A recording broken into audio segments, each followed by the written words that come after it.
Are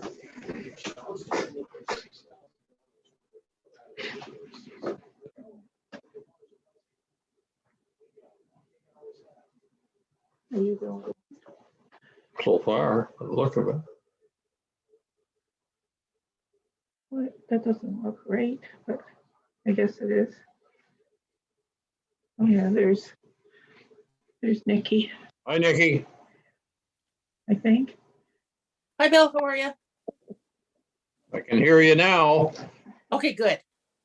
We I'm from should. home. I'm from home today, so I'm hoping it works. Where do you actually live, Nikki? I live on Aunt Sharon and Uncle Bill's farm, right on Oak Flats Road. Oh, you live in the original homestead? Yep. Okay. All right. So you can go and bug Sharon periodically. Or vice versa. Well, that happens here. Bill and Sharon, right? Yep. Yes, definitely. I can understand that. Yeah. Oh, what a bright day. It's been a beautiful day. Lovely outside. I think we should be in the parking lot out of the municipal office. I agree with you.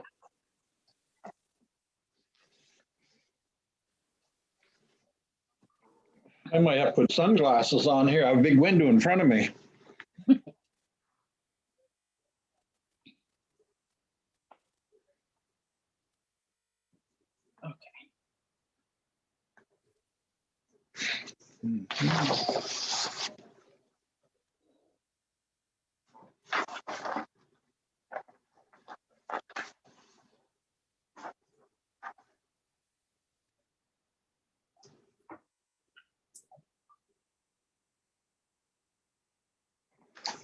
Whoa.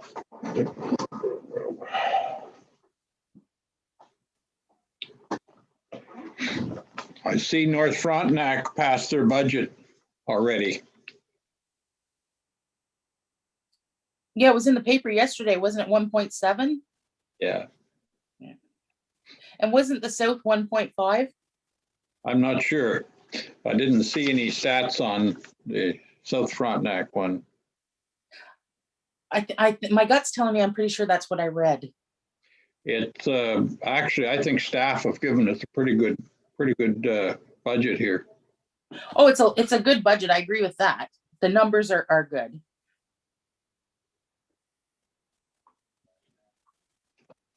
For the situation we're in, it's not bad. I'm not sure. I didn't see any stats on the South Frontenac one. Hello, Bill and Nikki. How are you today? That's telling me I'm pretty sure that's what I read. Hi, Fran. How are you? Actually, I think staff have given us a pretty good budget here. Oh, So, it's oops. a good budget. I agree with that. The numbers are good. Can you hear me okay? Can you see anybody else, Nikki? No, can you? No, I just see you and myself.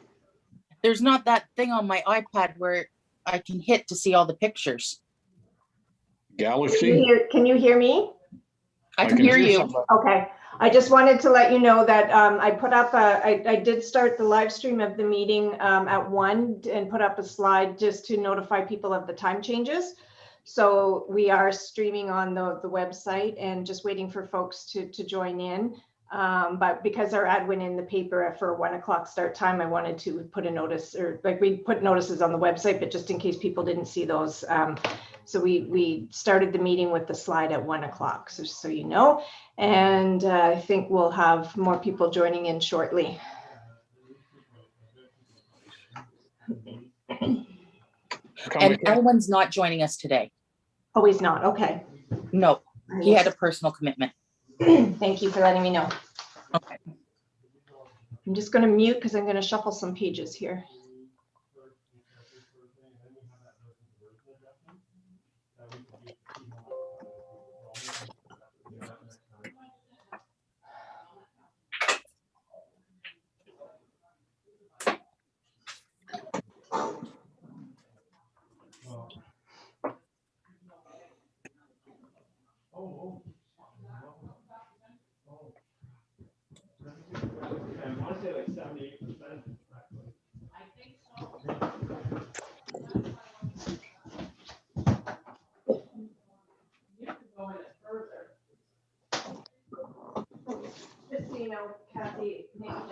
she's on, she just said that Ellen's not joining us for the meeting today, so she has a personal commitment. I guess we'll count that as regrets. Yeah.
Well, the early one find it says that, you know, if we were at like 70%, which where we were, I couldn't tell you if that's.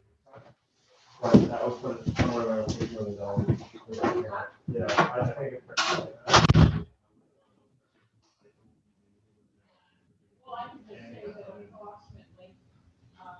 Got your budget hat on, Bill? This is to keep, so I can actually see the screen because I got a big window in front of my office desk. So I can see the deer in the backyard. So it's so bright today, I can hardly see anything.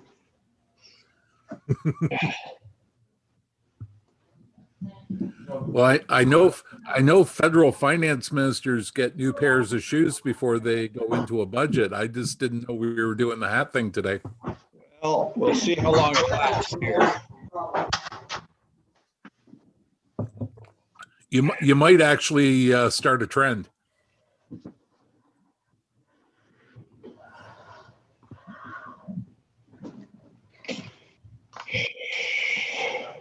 Well, Michael does. Yeah, Michael. No. I saw him downstairs.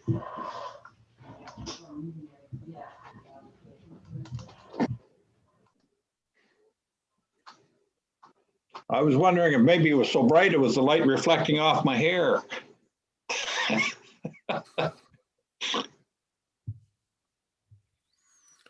I find every day I'm catching up to you. Well, I guess we both should be thankful we both still have hair. Yeah. Especially when it gets cold outside. Yep. What I find is wearing a hard hat all the time is hard on your hair. Hmm. I think a hat You probably period's wouldn't- hard on your hair. You wouldn't True. have to wear a hard hat much in your office, would you? Who, me? Yeah. It depends on what kind of day it is.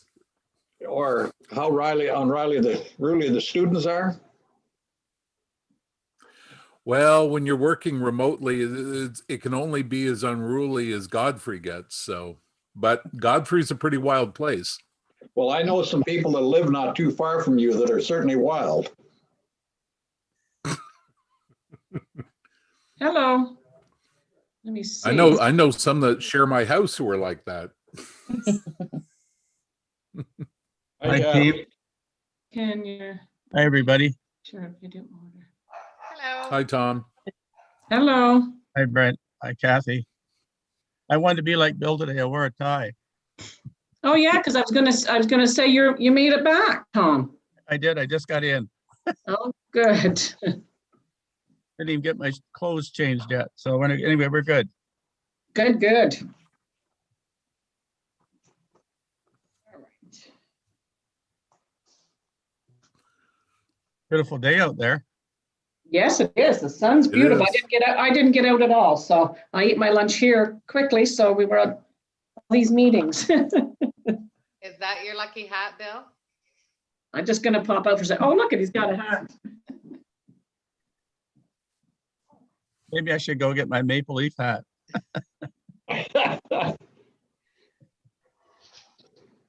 They're in trouble next Saturday night, Tom. They're going to be playing the Edmonton Oilers. It should be a good game because Edmonton are in #2 spot.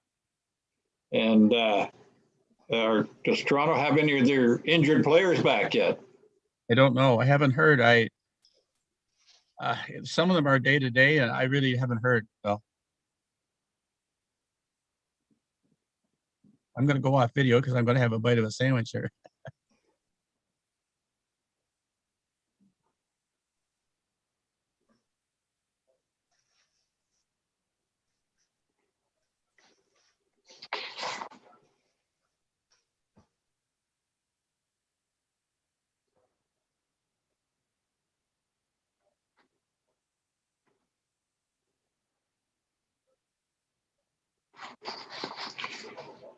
Kathy, you still there?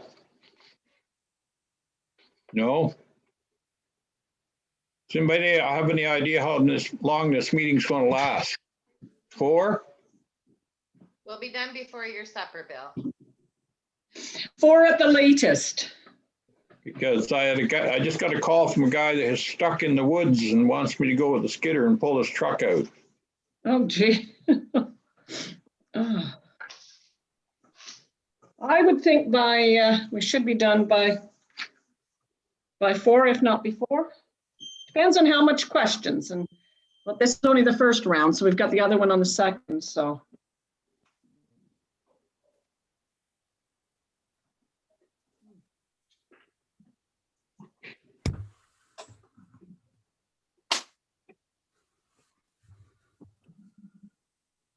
I don't see Madam Mayor yet. She was in earlier. I think she might have left. Oh. Okay, because she sent me an email just after we finished with Dr. Moore, so. And I just had an email exchange with her as well, so. Yeah, so she'll be coming back in.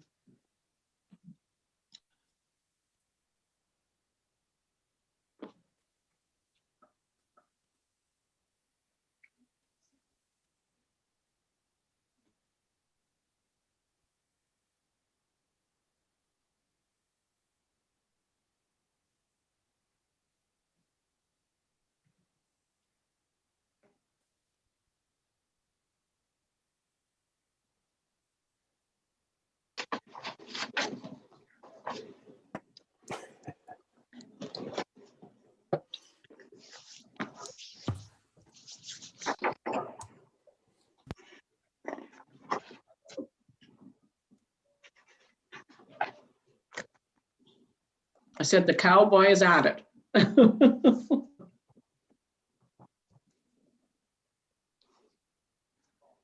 At this rate, we're going to get a reputation like those people in England with their parish council meetings that end up on YouTube. Yeah.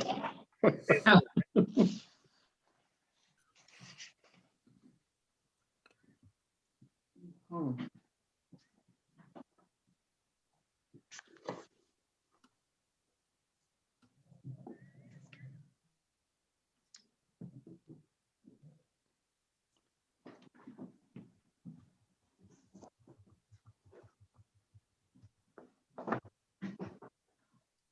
Hello, everyone.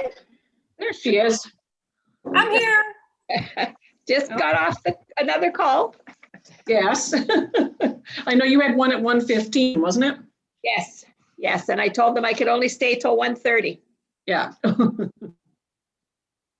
Not enough hours in the day. No, that's true. Do we have everyone? 1, 2, 3. Elwin is not joining us. He had something else on, so he's on a personal appointment, so he's not able to join us. Okay. But I think everyone else, there's 1, 2, 3, 4, 5, 6. Tom's just getting in. 7, there's Tom. Victor's here. Nikki's here, Brent, Sherry. Cindy.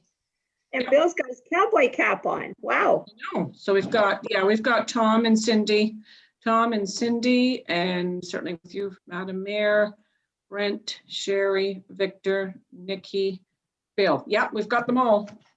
And I've got my horse tied in the kitchen, ready to go. Call this meeting to order.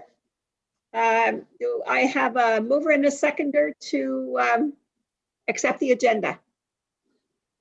Moved Also- by Brent, seconded by Bill, that the agenda for today's budget meeting be accepted as presented. All those in favor? Motion's carried. What's next on the agenda? Disclosure. Okay, any Any disclosure? disclosures? Yes. Any disclosure, pecuniary interest, or general nature thereof of any item on today's budget special meeting? Other than we're taxpayers. But, yeah, I was gonna say, what if we did? Yeah.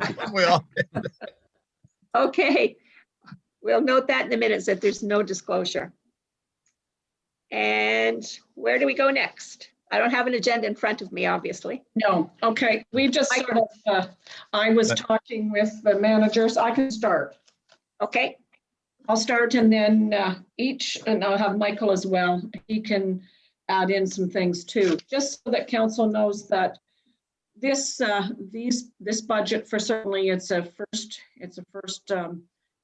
kick at the can, if you want to say, for each of you to review and for discussion purposes, because we have the other meeting on the 2nd of March.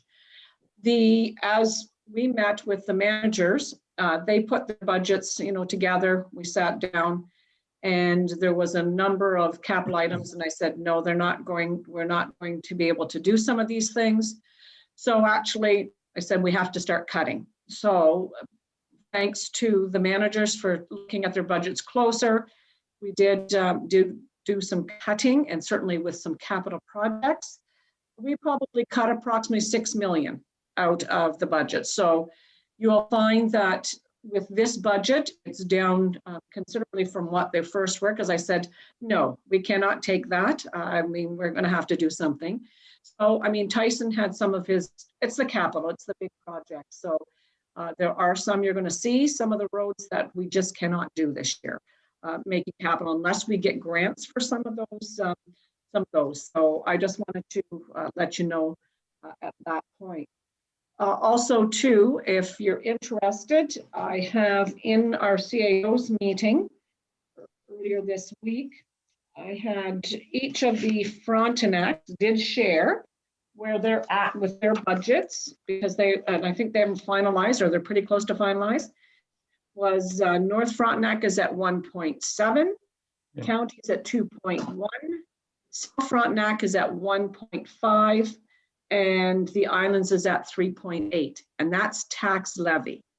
Our tax levy right now is at 2.84 or 2.8. So, there's things we can certainly look at and go a little further, but just wanted to let you know that's where each of them are. So I think everybody is certainly reducing their budgets considerably, and which was fairly interesting as to how much are coming out of reserves. A lot of them are taking monies out of reserves to do certain projects. Depends on certainly how many reserves, how much the reserves are. So that's where we're at. So Michael, did you want to add more things in it before we start with Jamie with his budget? Yes, thank you, Kathy. Thank you, Council, for being at this meeting today as well.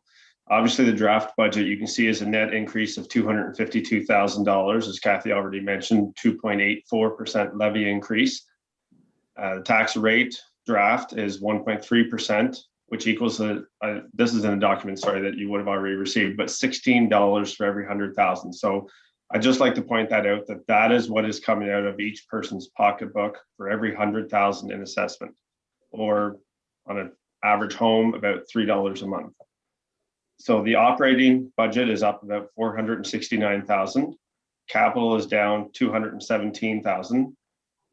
the reserves, we're pulling just under 800,000 out versus last year pulling 1.4 million. I had, when we put these in with consultation, reduced the hall rentals to 75% of the revenue, thinking that maybe they wouldn't be up till summer or the fall. We can certainly adjust that, but a budget. So I reduced the $12,000 revenue to 3. So it's not a huge impact. Heat and hydro is down about $16,000 over the budget last year. It's still about $40,000 over, most of it being in public works for heat, hydro. They're items just like plowing that fluctuates so much that I wouldn't want to go any lower on that. But you'll see that as we go through the documents. Of the 469,000, 235,000 of that is for salary and benefits.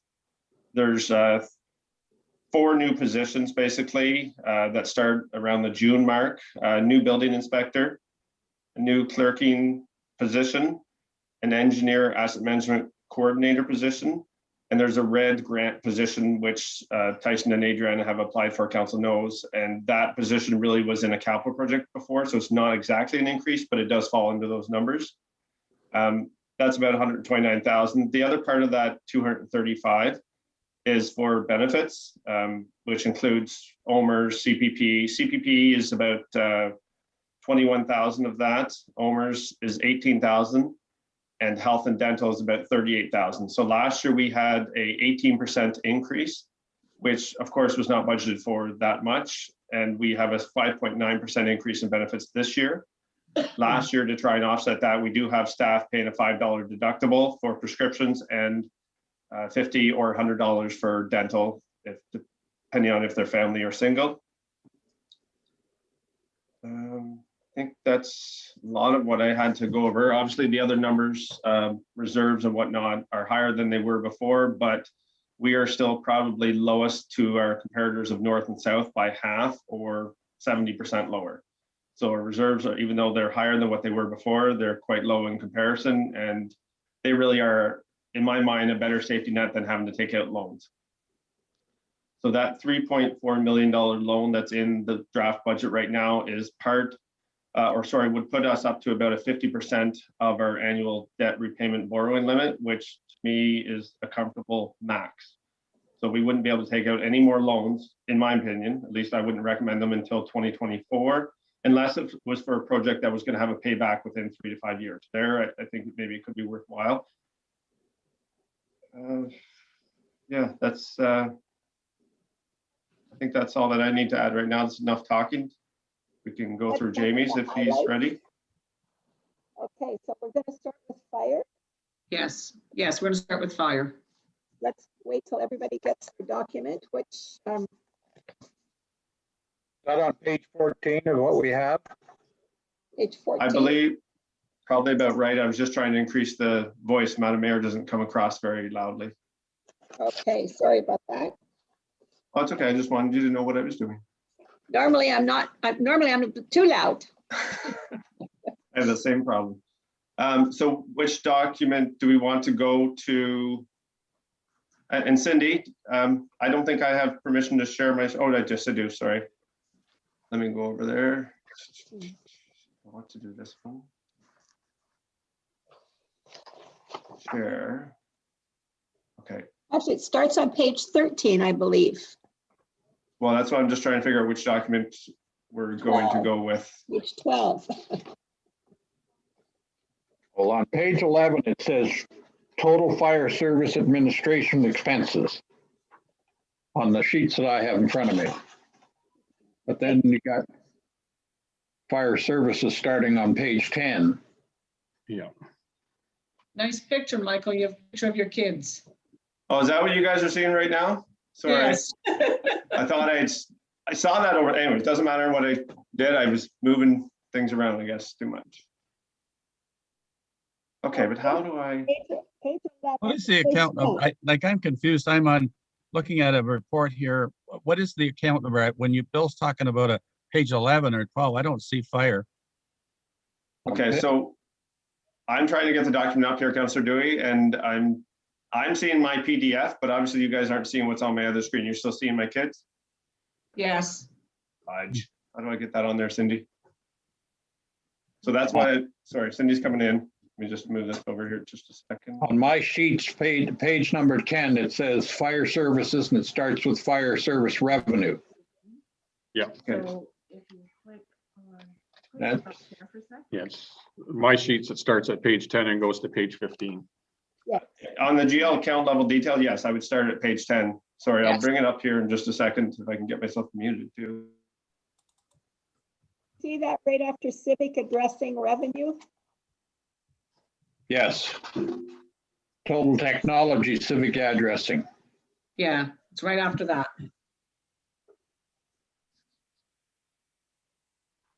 Michael, you should rake your yard more often. There's too many leaves on it. He's muted.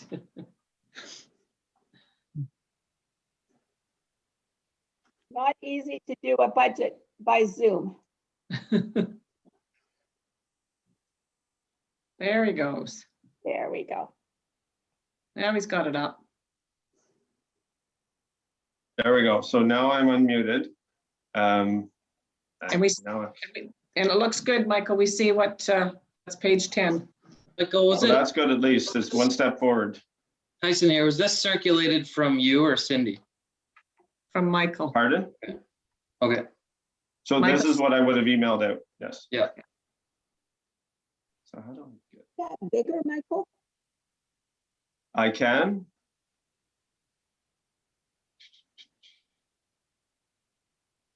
Like you did for us, Michael, when we had ours.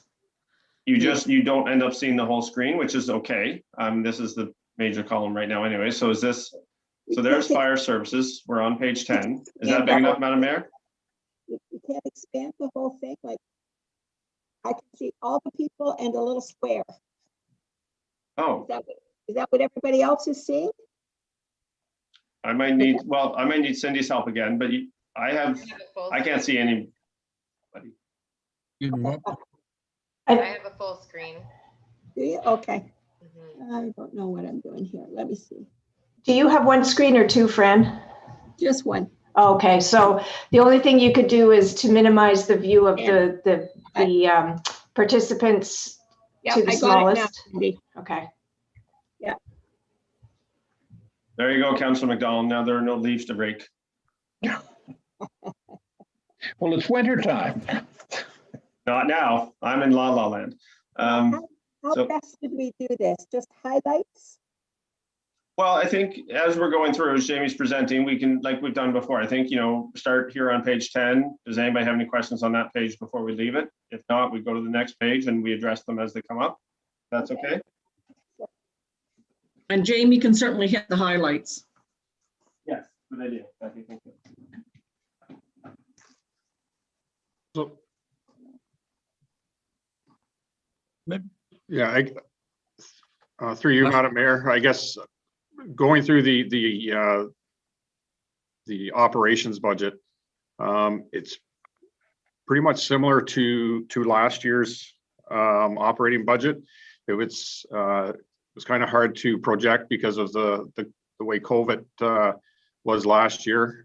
We had about 7.5 months of non-training last year. So trying to project firefighter compensations and training expenses. So I earmarked the same as last year.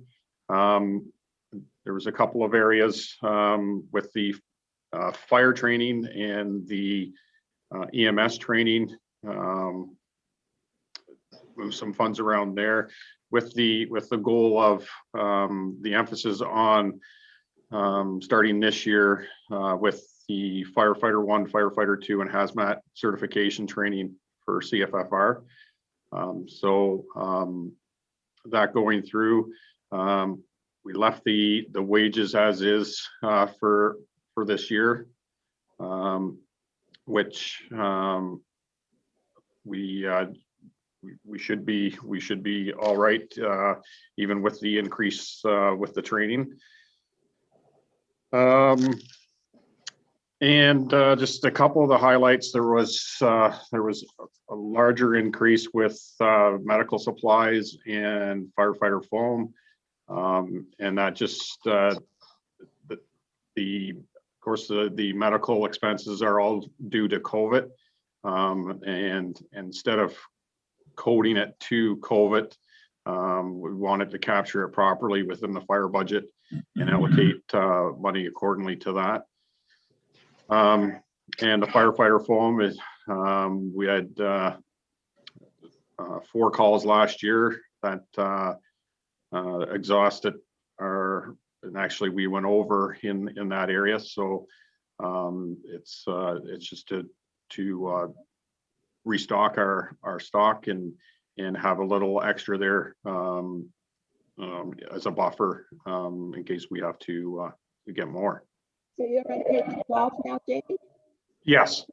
Okay, were there any questions on the other pages before we get too far into 12? I can't see everyone, so just speak up. Madam Mayor, it's Brent. I have one quick question before we leave this page. Okay. And it's actually page 10. So when we were starting out on revenue, I noticed that we're showing negative numbers for burn permits and fire fines. I'm just wondering why. I mean, I'm assuming that, you know, we've talked about bringing in this new burn permit system. I'm sure we're going to be collecting some revenue from that. So I'm just wondering if you could provide a little more detail on those numbers. So the fire fines. I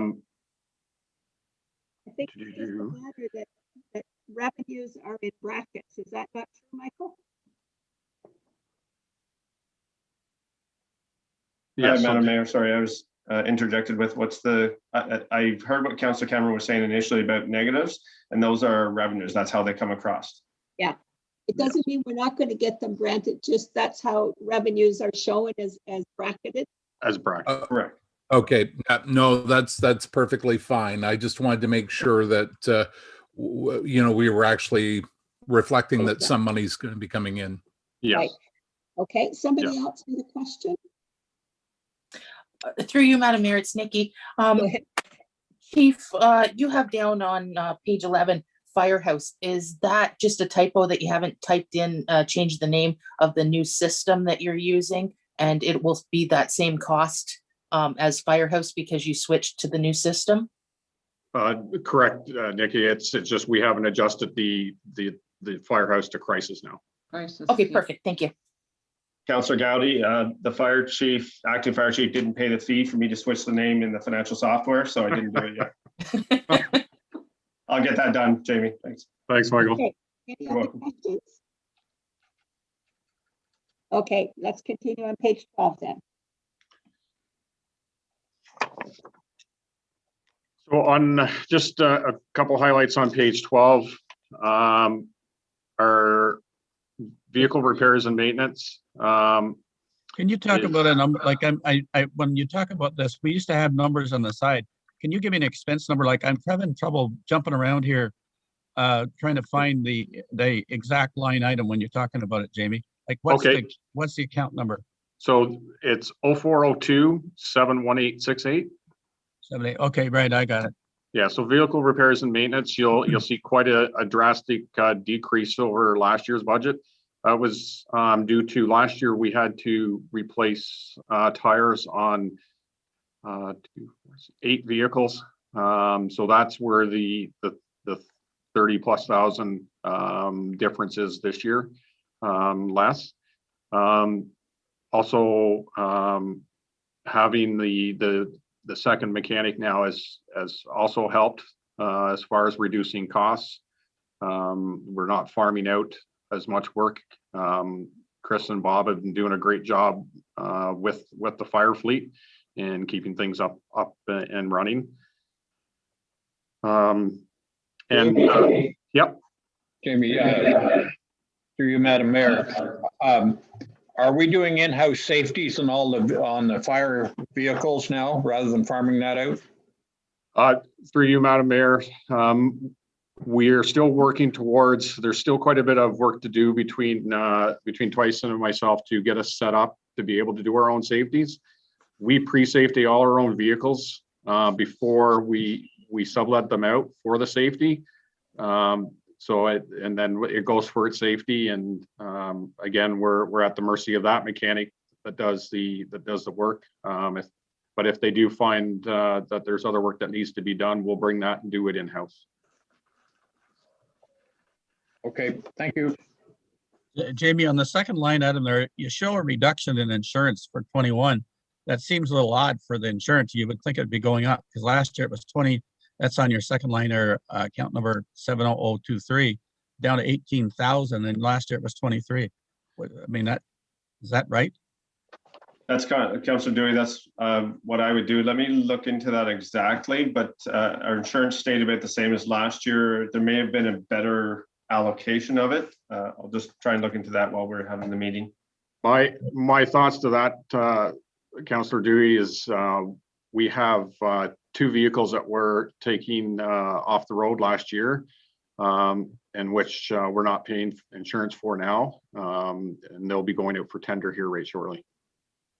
Okay, then, and can we go down to education materials? Here again, the same sort of thing, Jamie. This is something that we're looking at with doing more training. You've dropped that down to 5,000 from 9,000 prior year. Is that a good number? Again, through your Madam Mayor, this was a tricky one because again, it's COVID related. If we're not able to get out and get into the schools and share fire prevention material and activities, then we look at other ways, through social media, through video presentations. The reduction in money for this year is to emphasis just on that. So is to create presentations to send to the schools or to perform via this type of platform with the schools and our community groups, rather than handing out and ordering materials and circulating materials. So again, it's juggling what we're capable of doing in our current pandemic. Okay. But also too, Tom, if you compare actuals instead of the budget number, it's much more in line to what we actually spent. Yes, yeah. So, and that's, when we looked at what we spent last year, and that's kind of, I'm basing 2021 as the same as last year for some of these areas, just because we don't know where we're going to end up. Through your worship to Councillor Dewey, that's the exact same reason for insurance as I just made an adjustment to bring it closer to actual. So I thought you were answering my question, Madam Mayor. There you go. Okay. Those two. Actually, can I, it's Brent again. Can I ask a quick question on it's actually an insurance related thing, WSIB. And I know that for our staff in the fire department, we have different categories of WSIB, both for our firefighters and then those people for specialized activities. I've noticed that the amount of money that we've set aside in terms of the general hasn't changed from last year, but the amounts that we've paid specifically for, say, fire prevention and safety education and training, we've reduced those, and I'm certainly not complaining because it looks like we're spending less, but I'm just wondering if there was a particular reason why some of those employer WSIB categories have been brought to zero, and the base WSIB is nothing. I'll give you a case in point. All right, on page 12, and the last numbers are 60055. We paid 251 last year. We're not paying anything this year, I think, or we. And then the big number that we normally pay out, which would be on page 14, and that's 60055. It's identical to last year. So I was just wondering if there was any reason for that. Through your worship to Councillor Cameron, it is an automatic calculation through what I put in FMW when I put the rate in and whatever the salary ends up coming to be. I don't believe there was a change in the volunteer remuneration, and so therefore there shouldn't be a, like in Department 0407. So I'm going to scroll here, Council. WSIB. So that's where that budget number hasn't changed because the salary hasn't changed, even though the actuals over here were a lot, about $3,000 less. I was just trying to bring up the fire department on the other screen overall. In 2020 budget, we had 29,000 and our actuals were 22. So we could adjust it a little bit, but it depends on what the remuneration comes at, what we're going to end up paying. Yeah. Michael, is it not a case that we don't distribute the WSIB into all of the different areas of the budget? Because on page 14, WSIB is in at $23,125, and we paid $19,800 last year. Yes. So we just don't distribute it into all of the different sections. Is that not right? Well, we do have it distributed, maybe not as accurate as it could be. So here in fire service communication, we have a line for it, and there was a budget of 126, but we didn't spend anything. There were positions in there last year that were going to be part-time that were never completed. So that's why the actuals were at 0. So I believe to answer your question initially is that we do distribute it and it's allocated as a percentage of the salary. So if there's a salary in there, there's going to be WSIB in that department. Okay. Does that help? Okay. That helps a lot, actually. I just didn't know whether or not we were amalgamating all of those fund line items into one big line item as opposed to breaking them out. So that does make a lot of sense. Thank you. Yeah. Yeah. And no, they shouldn't be. And just to move over my screen. So this is our 2021 budget right now, just for the fire, for WSIB only. And then this was our 2020 budget of 29,000. So we're actually down a few, well, $2,905 versus our actual. So we are still a little bit higher as a buffer. Okay, so let's keep going. Any other questions before we go to page 13? Yes, Madam Mayor, I have one more question on the screen Michael has open right now. Under line item 71867, vehicle fuels and lubricants, you have in the budget 15,225, but our year-to-date totals for 2020 were only 7,000. Do you anticipate more fire use? Like what's the difference for the $8,000? The difference, Nikki, is the loss of training last year. And my anticipation for this year and being able to train is why there's the increase. So yeah, the costing is down, and you know, switching to the card lock system has definitely paid off on that front. But again, like I said, we went about 7 months with zero training. So with the hope, we are back training now, and we will continue until we're told we can't. And with the increase of training as well, hopefully with the additional courses, we will see an increase in fuel and in oils. Okay, thank you. Okay. Back to page 13, Jamie, or did you finish 12? Yeah, I think the rest is on page 13 is all pretty much in line with last year. Jamie, I have a question through you, Madam Mayor, on total electricity. Given the reduction in the electrical rates that the province has been offering, has that not had any positive effect in the amount of that's costing us for electricity at the various stations? That's through your worship. Go ahead, Jamie, if you want. No, go ahead, Michael. I was just going to say, through your worship, to Councillor McDonald, I did reduce the heat and hydro some, but I'm very pessimistic about pricing. Yeah. You think it's going to go back up higher than it was before? I think everything goes up higher than it was before. You look at gas. I don't disagree. Yeah. Well, the electricity rates are gone back now to regular pricing. Right. Yes. Okay. Okay, Anything else on page 13? I'm in a budget meeting. Okay, let's move Nikki, to your page microphone is still 14. on, just in case. Page 14. Jamie, anything on this page? Yeah. So just one thing I wanted just to point out, the M&RF services, you see that I added in only 5 this year and Yes. not 15. If they take Visa debit, yes. Okay. The reason for that is, and Michael, Okay, correct I'm me in if the I'm floor. wrong, with our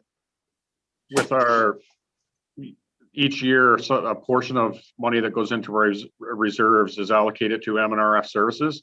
Last year's was to build our reserve for M&RF in case we had to call on them to assist with a wildfire. It's a one day, I say a 1 day, 8-hour crew from the M&R would eat up about $10,000. So now we have that buffer there so that if we do get into a situation where we do have to call on the M&RF, we have the reserves there to more or less as an insurance, so that we're not having to come back to council and ask for money. And through your worship to help Jamie, yes, we do have money being transferred into reserves. I'm just trying to find it here because my shared network's not working. And I believe it is that at least 10, if not $15,000 per year. Wildfire reserve is 10,000. So yes. Yeah. Madam Mayor, it's Brent again. Just a quick question for Jamie.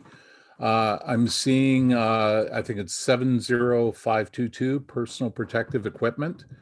And $500, no change from last year. And again, assuming that the definition of PPE might have some COVID related impact. Do we think 500 is reasonable? Do we think that we can stick to that, or is there going to be pressure for that to increase?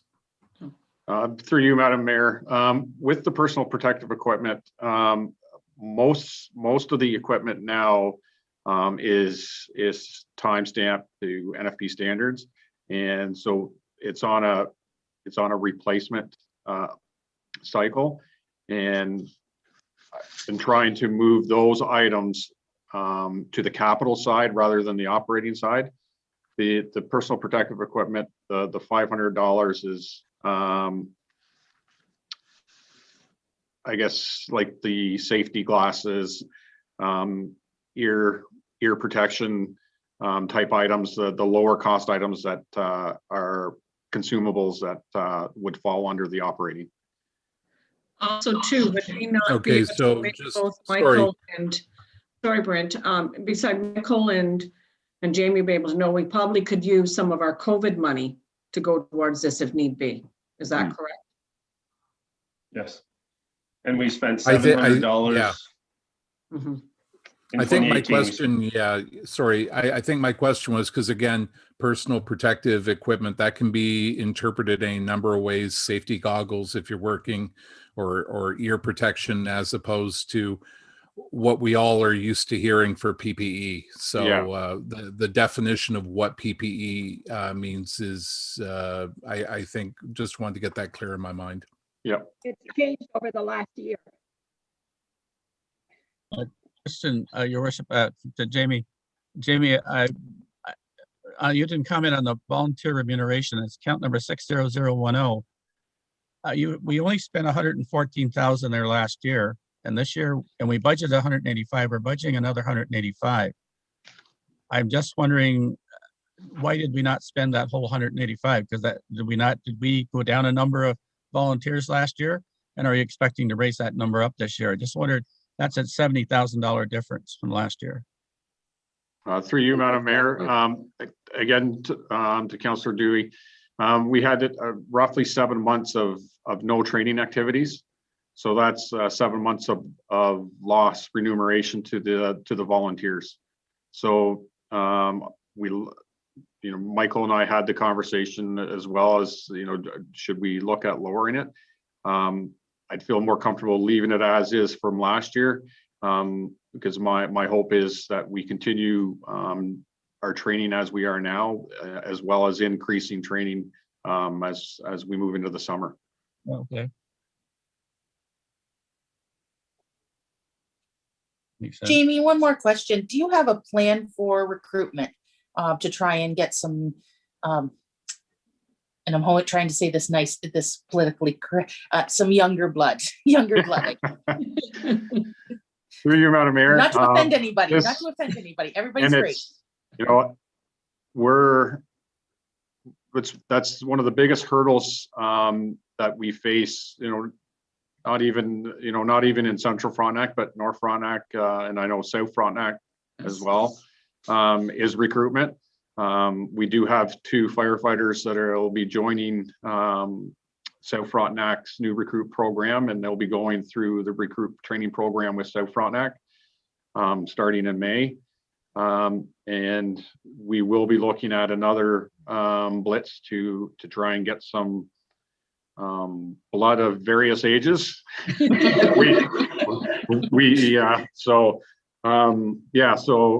the hope is, and the plan was in the budget was for 10 new recruits this year. So that's our goal. Okay. Madam Mayor, Bill here, through you to Jamie. Jamie, looking at that volunteer remuneration line, seeing as we're all closely coming to the first quarter of the year, do you think that you can actually cram in, and given we don't know where COVID's going to end, do you think you can do that amount of training in say half of the year? Because I don't think you're going to get any release from COVID for at least another couple months. So you're probably dealing with 6 months. If we had to cut this budget somewhere, would this be one line that you would mark? Through you, Madam Mayor. No, the fire service does have a little bit of a buffer when it comes to training.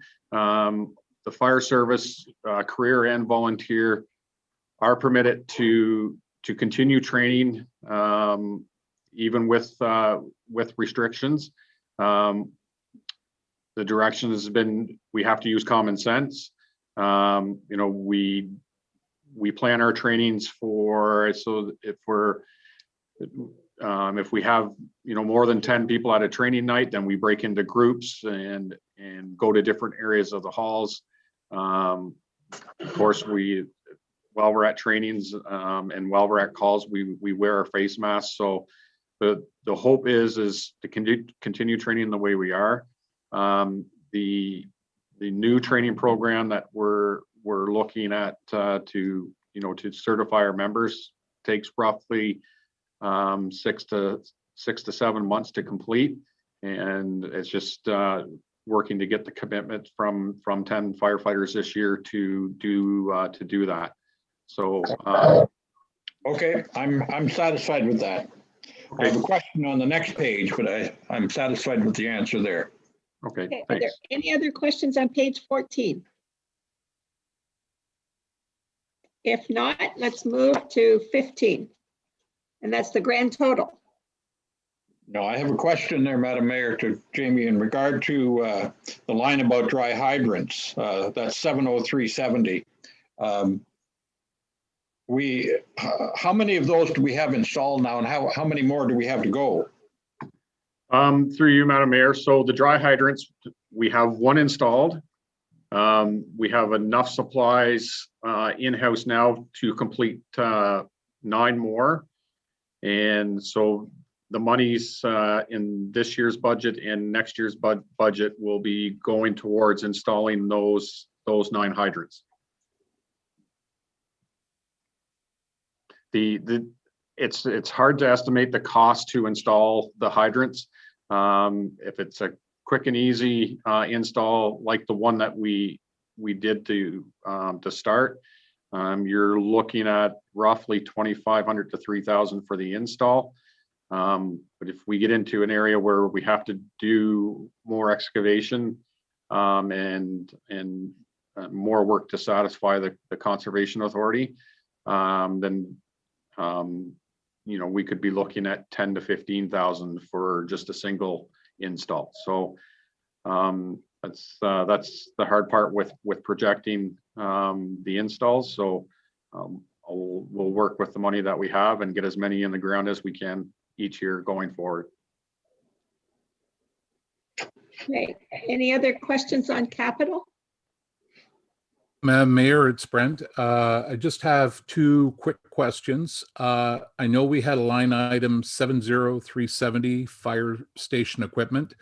Last year we budgeted 25K. We spent about 19. We don't have anything down for that. You can elaborate as to whether or not we're covering that in other line items. But the other question I have is with regard to 7370, a little further down, respiratory protection. We budgeted 12,000 last year. We spent 5,800. We're budgeting 56,400. Are we seeing a lot of equipment coming up for the expiry that you had mentioned in another expenditure, that they're getting near end of life and it's just a factor of things expiring at a certain time? Through you, Madam Mayor, and to Councillor Cameron, with respect to the fire station equipment, the respiratory protection, the 56,400 was actually the SCBA cascade system that fills our SCBA bottles.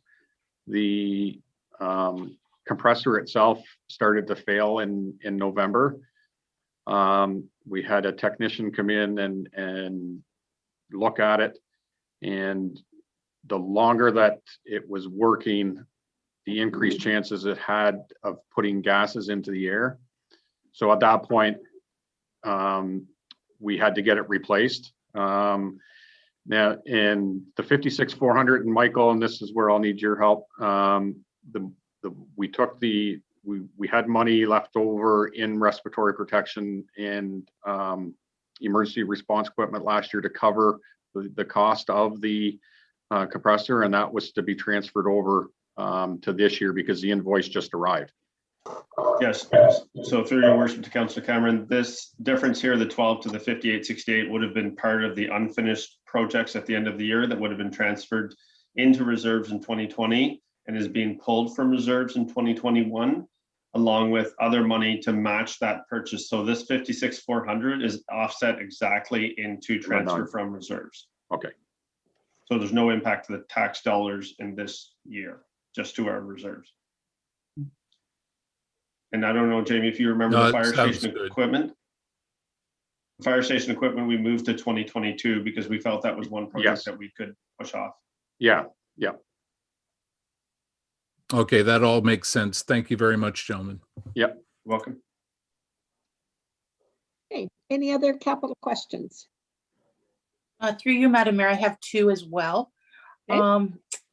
Chief, you have communications equipment of 24,000. You only spent 8,000 last year.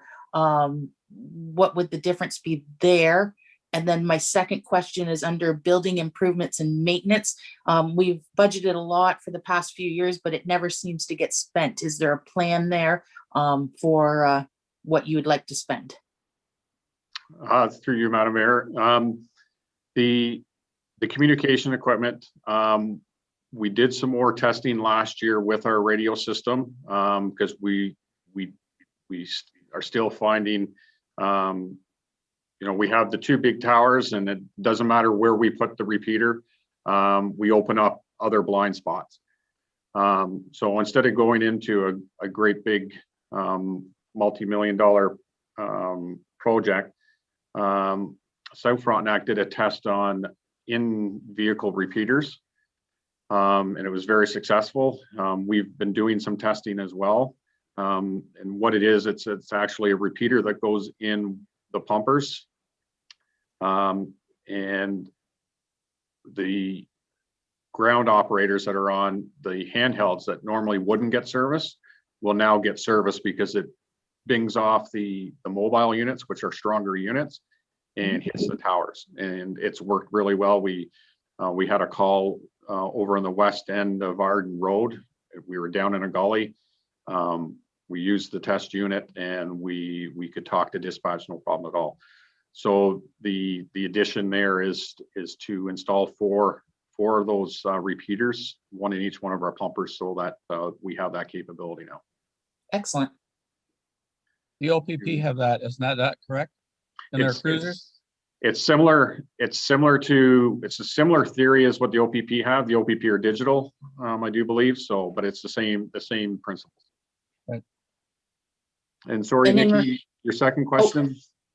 In regards to building improvements and maintenance, 70370, 45,000, and you budgeted 48 last year and you only spent 7. It's been something that's been in the budget the last few years and we don't seem to be spending the money. So is there, like, you have something planned, I guess is my question. Is it going to be spent or is it a surplus? Through you, Madam Mayor, no, we do have plans for improvements to the parking lot at Station 4 in Parham. We started doing some of the repairs with our Public Works Department last summer. We fixed the hole that was developing in the parking lot in front of the bays. And we withheld doing any further work on that area until this spring, just to see, to make sure the parking lot stayed and there was no further issues. So we do have plans on finishing that parking lot and the entrance, removing the trees and doing groundwork to that area. There is money there as well for Station 1 to finish renovations there.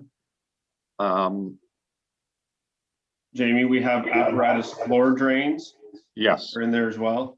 Yeah, so apparatus floor drains at Station 1 and at Station 3.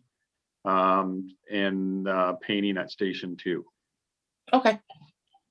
We also, if I can add to that, please, there's 40,257 coming from reserves from last year. So we were actually only raising 4,700 this year. Yeah. Okay. Okay, anything else on capital? Okay, if not, we're at the total fire service is $1,321,161 compared to expenditures of $1,028,724 last year, but budget of $1311,727. Okay, if there's no other questions for Jamie, and if there are questions, please write them down. Our next budget meeting will start with answering any questions on the previous departments that we've talked about. So let's go to, is it building services next, Michael? We're going to go to Public Works. Public Works, So okay. That's on page 32. Page 32, moving right along. And Jamie will be able to go, and now Jamie, you'll be able to go to work. There you go. Well, I'm good for a while, so. But yeah, no, I'm going to check out. I have another meeting that I have to go to. I said I'd call them when I was done here. So thanks, everyone. Thank you, Jamie. Thank you. All right, Tyson is on the hot seat now. It's just a warm seat. Jamie's actually warmed it up for you, Tyson.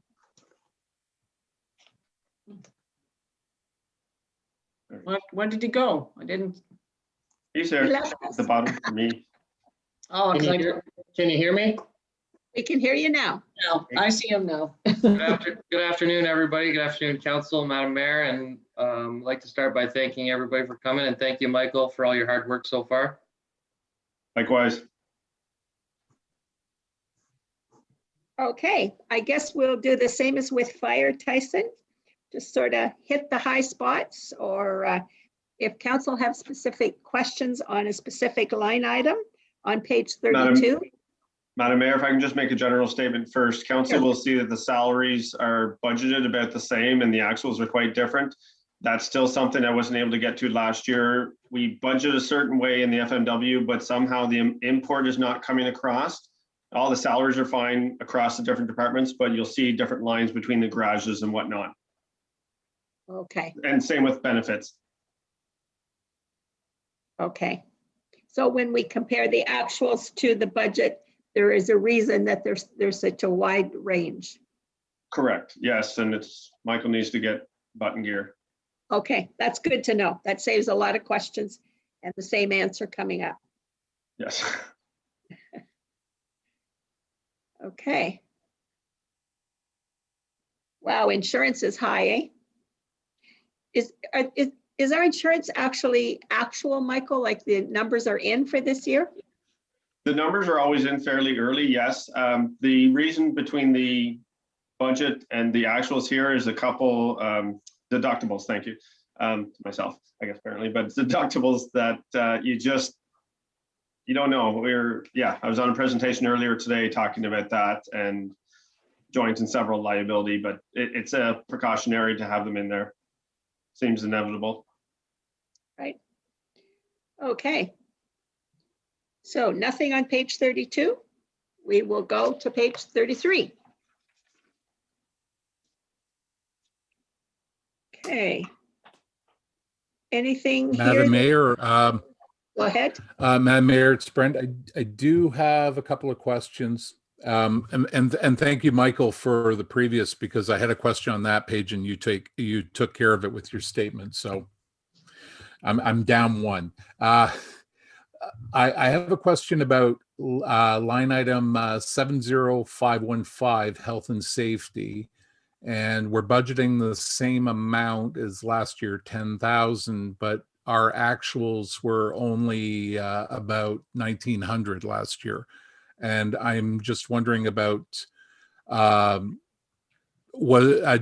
we still budgeting 10,000 because we think last year was an outlier and it's going to go back to a previous pattern? The second question I have, I believe it was 76106, vehicle licenses. We spent 608 last year. We're budgeting 34,000. So I've got a question there. Okay, Tyson. Tyson, do you want me to go at it? Through you, Madam Mayor, I can answer the first one easily. Health and safety, since the public works employees, a lot of their training is really hands-on in a truck with a instructor. We had to miss a lot of that due to COVID. We're hopeful that we can get back into those trucks and get back into the parking lots person to person and do that training next year. That's why we left that high. Michael, I hope you can explain the vehicle licensing. Yeah, so through your Madam Mayor to Councillor Cameron, we've been trying to get this on an appropriate line. It's historically always gone to the miscellaneous expenses, but miscellaneous is such a bad description that I had just never gotten around to it. And then when we finally added it, we didn't put the budget there. So then the actual went somewhere else. So now we're on the budget line. In 2021, you'll see actuals on that line.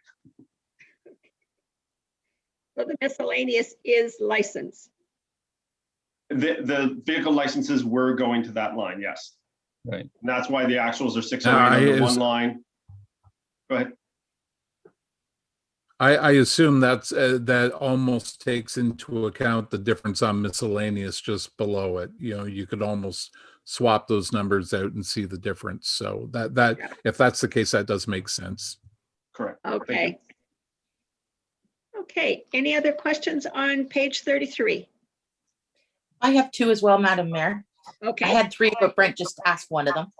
Under engineering, Tyson, you have 20,000 again budgeted. You only spent 6. With less capital projects, are you anticipating as much engineering being needed? And then my second question, oh, go ahead. No, I'm sorry, I'll let you ask all your questions first. Okay, and my second question is about fuel and lubes. You budgeted 308, almost 309,000. You only spent 235. What's the anticipation? Just the increase in the fuel cost? Is that the last question, Nikki? Yeah, that's the last question. Thank you. Michael, sorry, I'll do engineering first. So the engineering sometimes can include even though we're budgeting for 2021, it's sometimes to help me get consultants and surveyors and design done for the next year, 2022.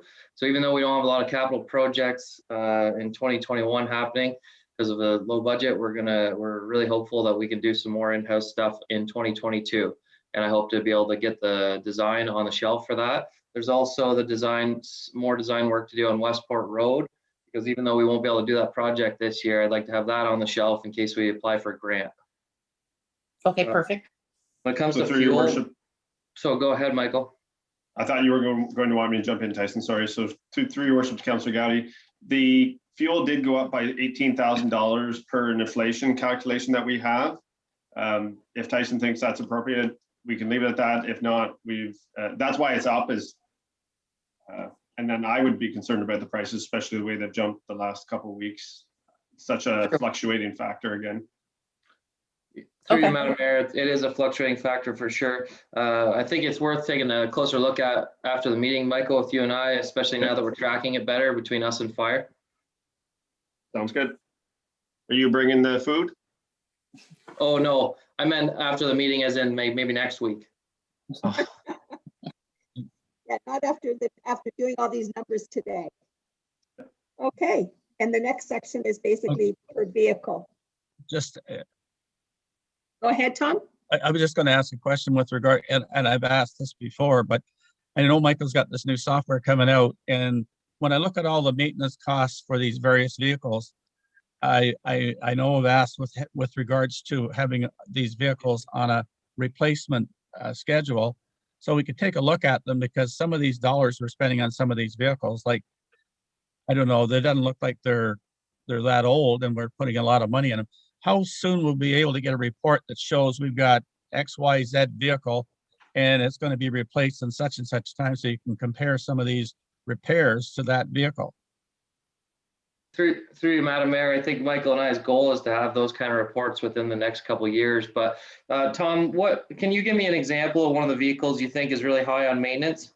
Okay, well, let's just go down to this one here. Just this, we spent 40,000 on it this year, and we're budgeting another 16. It's actually on line item. It's number 14. Number, yeah, 9314. It's 71868.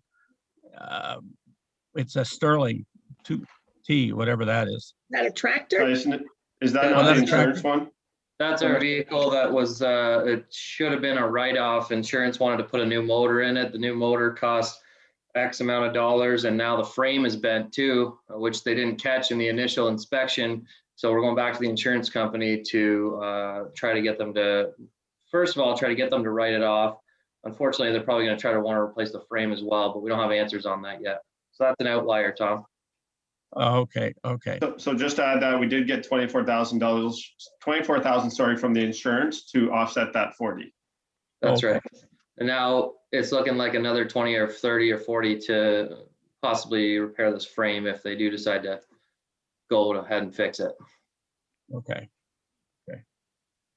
All right. Okay. Yeah, I'm not going to go through any more of these, but that is fine. But no, Tom, I can see where you're going with the high cost of maintenance. And I know when it comes to some of the tandems, you've got $10,000, $12,000, $16,000. We've got to keep in mind a tire for each of those vehicles can be $300 to $500. So just tire replacement alone every year adds up. But those numbers are going to go down. We're on a 10-year plan to buy a tandem every year to try to get all of our tandems to be less than 9-10 years old. So we do hope to see those maintenance costs going down. Okay. Madam Mayor, may I go down a rabbit hole for a second? Sure, go ahead. Okay, so this is the citywide software that we use, and this is each of the vehicles. It doesn't come across as nice as I would like, but it does give us the years that it goes by. So Tyson and I would be using this. It's just not as professional looking as we would like. I'd like a prettier picture, and you can see the backlog here, and that's why Tyson's continuing to buy vehicles for Public Works. There's my rabbit hole. I'd like the lettering to be darker. Mary, Bill here to Tyson. Tyson, do you find that your software will be able to put together a history where you're actually comparing different models of, say, tandem trucks to see which one of those or which type of fleet is giving you the least amount of maintenance cost over, say, a 10-year span. And so we would probably support going to that model for the future. Are we doing any studies in that area? We've got the capabilities to do those studies, Bill, and it's actually easy because we run mostly international trucks, so it'll be easy to see an outlier with a different brand. That's definitely one of the items that you can put into the asset manager. So Michael and I can make a note to try to generate some kind of a report like that. Well, and if I can add to that, that's exactly why we were putting forward the asset management engineer position, because finance has enough time to put the assets in for the auditors. You have, Tyson's right, the capabilities to track the information for fuel, for repairs, and then make a more educated decision which ones are costing you more, operational expenses overall, not just repairs. And finance just can't get to it, and I'm pretty sure Public Works can't either right now. Michael, are we to the point, through you, Madam Mayor, are we to the point where we're able to get fleet insurance for our public works vehicles? Through your worship, Councillor McDonald, I'm not exactly sure what you mean. We have insurance right now on our fleet, but is there a different special insurance that I'm not aware of? I would think that you would be able to negotiate, depending on the number of vehicles that you're actually getting coverage. You get some of the larger transportation companies when they're in hundreds and thousands of vehicles. Some of them, in actual fact, actually insure themselves. But you might be able to. I don't know whether it's available to municipal because you have so many different drivers. But it's something I'm just wondering if it's available to municipalities. It's something you might want to look at. Through your worship to Councillor McDonald, sorry. I will check with our Aon representative, but we are still, just a reminder, saving $170,000 from when we went out to the insurance RFP 4 or 5 years ago. Yeah, okay. Okay, so on page 34, total roads equipment maintenance is 273. We actually spent 242, and we budgeted last year for 259.3, so we're very close. Any other questions on the vehicle maintenance on page 34? Okay, let's start looking at garages then, and it starts on page 230 or page 34. The salaries are again posted to the different garages, I believe, Michael? They are, and I really have to go through this with Tyson as well, and trying to allocate better in the budget to more reality. Just make the two systems match. There's my high level answer. Okay, we'll go to page 35. Right. Any questions on this page?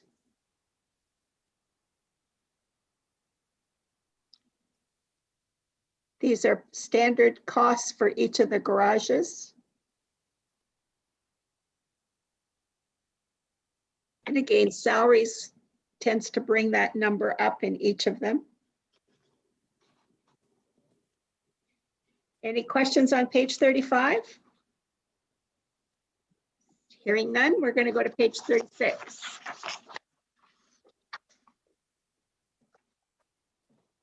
So we're bridges and culverts. I'd like to point out on page, through you, Madam Mayor, I'd like to point out on page 36, the inflation of culvert purchases. There's once a culvert gets to be over 3 meters, it becomes a bridge structure, but there's some very large, like 2-meter culverts, 2 or 3 of them that need to be replaced this year. That's why that went up so expensive, 15 grand. There's some large culverts need to be replaced. Okay. Okay. Any questions on that page? I think I'll also point out that the label under hardtop maintenance, the label is catch basin, but that's actually where we have all of our underground infrastructure maintenance. I've put it up by 12,000 to get to cover the cost of more cleaning of the new pipe network. The new pipe network will take a quick cleaning. I'm hoping $1,300, but we're gonna move to the next hamlet and try to do get into a better program of keeping underground infrastructure clean. And that also covers the cost if we have to send a camera truck in to check out issues underground in the pipe. So that's why that went up. Excellent. But Tyson, on the hot mix, so going down that list, you spent 3,487 and we budgeted 40 last year. We're budgeting another 40. Like, I'm just wondering, do you have anything to say about that item? Through you, Madam Mayor, the hot mix was kept high last year. One of our dump trucks that was surplus had an edger box on it. That's where you do the little strip of asphalt along the edge to preserve the edge of the roadway. We went a year without having one. When I moved in here, we didn't have one. We have budgeted in capital projects by new edger box, so we want to keep that hot mix up high, and then we won't use as much cold mix. We'll keep that hot mix up high so we can do some edging this summer. Okay. Well, and Tyson, the next line, the cold mix, I'm wondering if maybe we put some to that line instead of, or we just manually offset it in our heads as a total 90,000 budget, we'd be at about 89 between the two. Right below that, you can see it on screen. I'm moving the mouse. I'm looking at it too, Michael. I'm just not sure what you're saying, because cold mix has to stay high because we've kind of unofficially scratched off Zealand Road and some other roads, and they're going to take a lot of cold mix this summer to maintain. So where I'm going is Councillor Dewey was asking, we only spent 3,500 actuals in 2020 for hot mix, but we budgeted 40. If you look at cold mix, it's 50. So there's a total of 90,000 budget there. And the actuals between the two are about 89,000. Yeah, so I'd say we're right on budget. Yeah. Yeah, I see what you're saying now. We went way over on cold mix because we weren't using hot mix. I see what you're saying. Madam Mayor, it's Brent. Can I just ask a quick question? Because I know we're not getting into the 5-year, and you had already referenced that Westport Road was due for major work in 2022. So I'm just wondering, while we're talking about this, I'm assuming when you mentioned Zealand Road, I'm even though I know we're going to do some major work on Westport Road next year, and it definitely needs it, but I'm just wondering if there's an opportunity, not getting too off track, but since we're on this topic about whether or not Westport Road's going to be getting some asphalt, with hot mix, cold mix, you're the expert, you'll determine which would be more appropriate, but in the interim to get us to the reconstruction. Oh, so it's through you, Madam Mayor. From what I understand, Brent's asking how we're going to maintain Westport Road this year and how much it's going to cost. It cost us a lot this summer to maintain it with hot mix, but we didn't have an edger box, and so we were just filling potholes. There's sections where there's lots of potholes in a row that we're going to be able to do strips of hot mix with this edger box, and that's part of the reason why we still need that $40,000 in hot mix. There's a few roads like that where rather than going and replacing little potholes, we're going to be able to do strips of asphalt here and there. And that should save some costs and save some time. But to answer your question, Brent, it's going to be one more year of high costs of hot and cold mix on that road.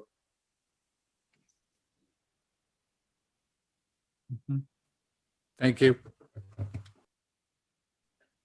Anything else on page 36? I have a question. Sure, go ahead. Tyson, so I don't see the Henderson Road or Arden Road on anything. What's up with that? No, we got to get to that, Cindy. Okay. It's further along. I only have till 3, so let's keep moving then. Okay, we're on page 36. No other questions on 36? Let's go to 37. All right. Is there anything here? Madam Mayor, contracted services, it says definable. We have 300,000. We spent 118,000. Can I get a note of explanation there from Tyson? Through you, Madam Mayor. First of all, Michael, I think that should be relabeled so it's easier for council to understand that that's our contracted plow services, because I've been asked that question quite a few times. 300,000. I would be curious to pull back up the 3-year average, but we left that high because it's been been a fairly easy winter for our contractors. They haven't been called out a lot. We've been on the hard top a lot because of little light dustings of snow and early at the start of the year, early morning frost coming through the hard top. But the contractors do our back roads for us, and we haven't used them a whole heck of a lot for contracted services. Now, there's also, you'll see in the year-to-date actuals, there's still a large outstanding bill from our contractor that will, I'm guessing, will be 50, 60 grand to add to that 181. Michael and I discussed that yesterday, I believe. Okay. Thank you. Okay. The Anything other- under safety One devices? more, friend, one more, on winter control. Yeah. Here again, Tyson, we spent 25,000. We budgeted 80 last year. We're budgeting 80 this year. What do you throw into that winter control? Because obviously we're not spending the money. Tom, that's something I am going to have to look into through you, Madam Mayor, because last I discussed with Steve, my understanding was that was for blades for our plows.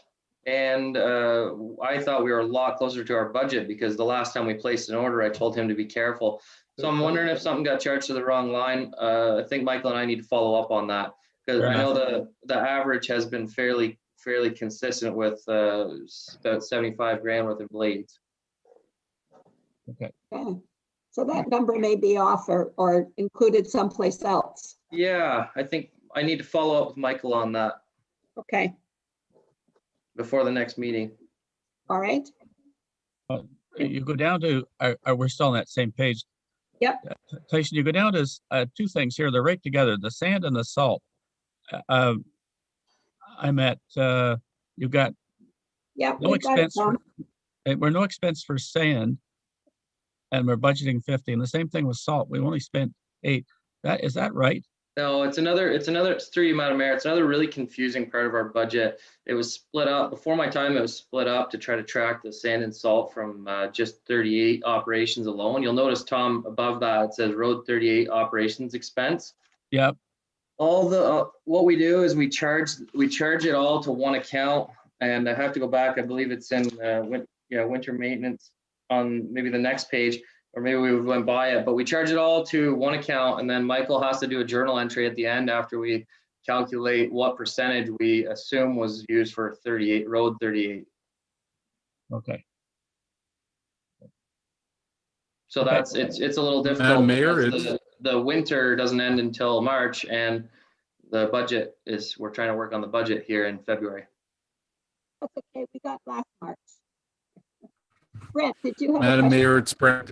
Yeah, just a quick one. It's with regard to just a little above where Tom was, 71,895 guardrails. I know our expenses up, and maybe Tyson, you can give a little background. It's my understanding that for guardrails, the provincial government changed the standard, and the ones that are simply the posts with the cables connected through, that the provincial government is requiring us to phase those out and go for the hard metal ones. Now, I might not have that right, so you can correct me if you feel I need to be corrected on that. But I'm just wondering, is that going to drive the cost this year and in subsequent years? Through you, Madam Mayor, my understanding of the legislation is that if it's post and wire, right now, and it gets damaged, it can be replaced with post and wire. If you're adding a new guardrail, it's got to be steel beam. So if I'm wrong on that and legislation has changed, which I'll definitely look into, that guardrail, the cost of guardrail repairs will quadruple. Steel beam guardrail, each system you install, no matter how long it is, the attenuators alone at the start and end are $9 grand. Wow.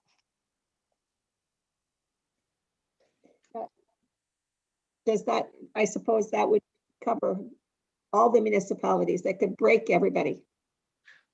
Well, yes, and as far as I know, we're allowed to still replace wooden posts with wooden posts. Good. But Let's like you hope we see, keep it like that you way. saw on the last time I looked at this legislation was when I first started, and we were finishing off Crow Lake Road. We had those really dangerous guardrails on the edge of Crow Lake Road. I learned then that they had to be steel beam. If there were guardrails there before that were wood, we could have replaced them with wood. So we'll keep an eye on that one. Okay, Yeah. any other questions on page 37? Yes, through you, Madam Mayor. Tyson, Okay. you have down here at the bottom, capital projects, you have $2,000 for a mechanic's vehicle. Not to be smart or anything like that, but $2,000? So through you, Madam Mayor, that in initial discussions about the budget between Jamie and I and Kathy, we wanted to buy our new mechanic a decent vehicle to drive that was set up with an air compressor and a welder and everything, which brand new would probably cost about $200,000. To try to help out, what we did was take an old truck with 200,000 kilometers on it. We did a little bit of work to it and bought a used cab and a new compressor and some toolboxes. And between Fire has 2,000 set aside and I have 2,000 aside, for $4,000 we were able to get them on the road temporarily. We're hoping that lasts for a couple of years. We just used the same account line, so that probably should just. Michael may say that instead of a capital project, that should probably just be pushed into the operating budget. Okay, thank you so much. Probably as But an if you want to expense buy item. us a new vehicle, I'm all for that. You and me both. $2,000 is good. Okay. Okay, page 38.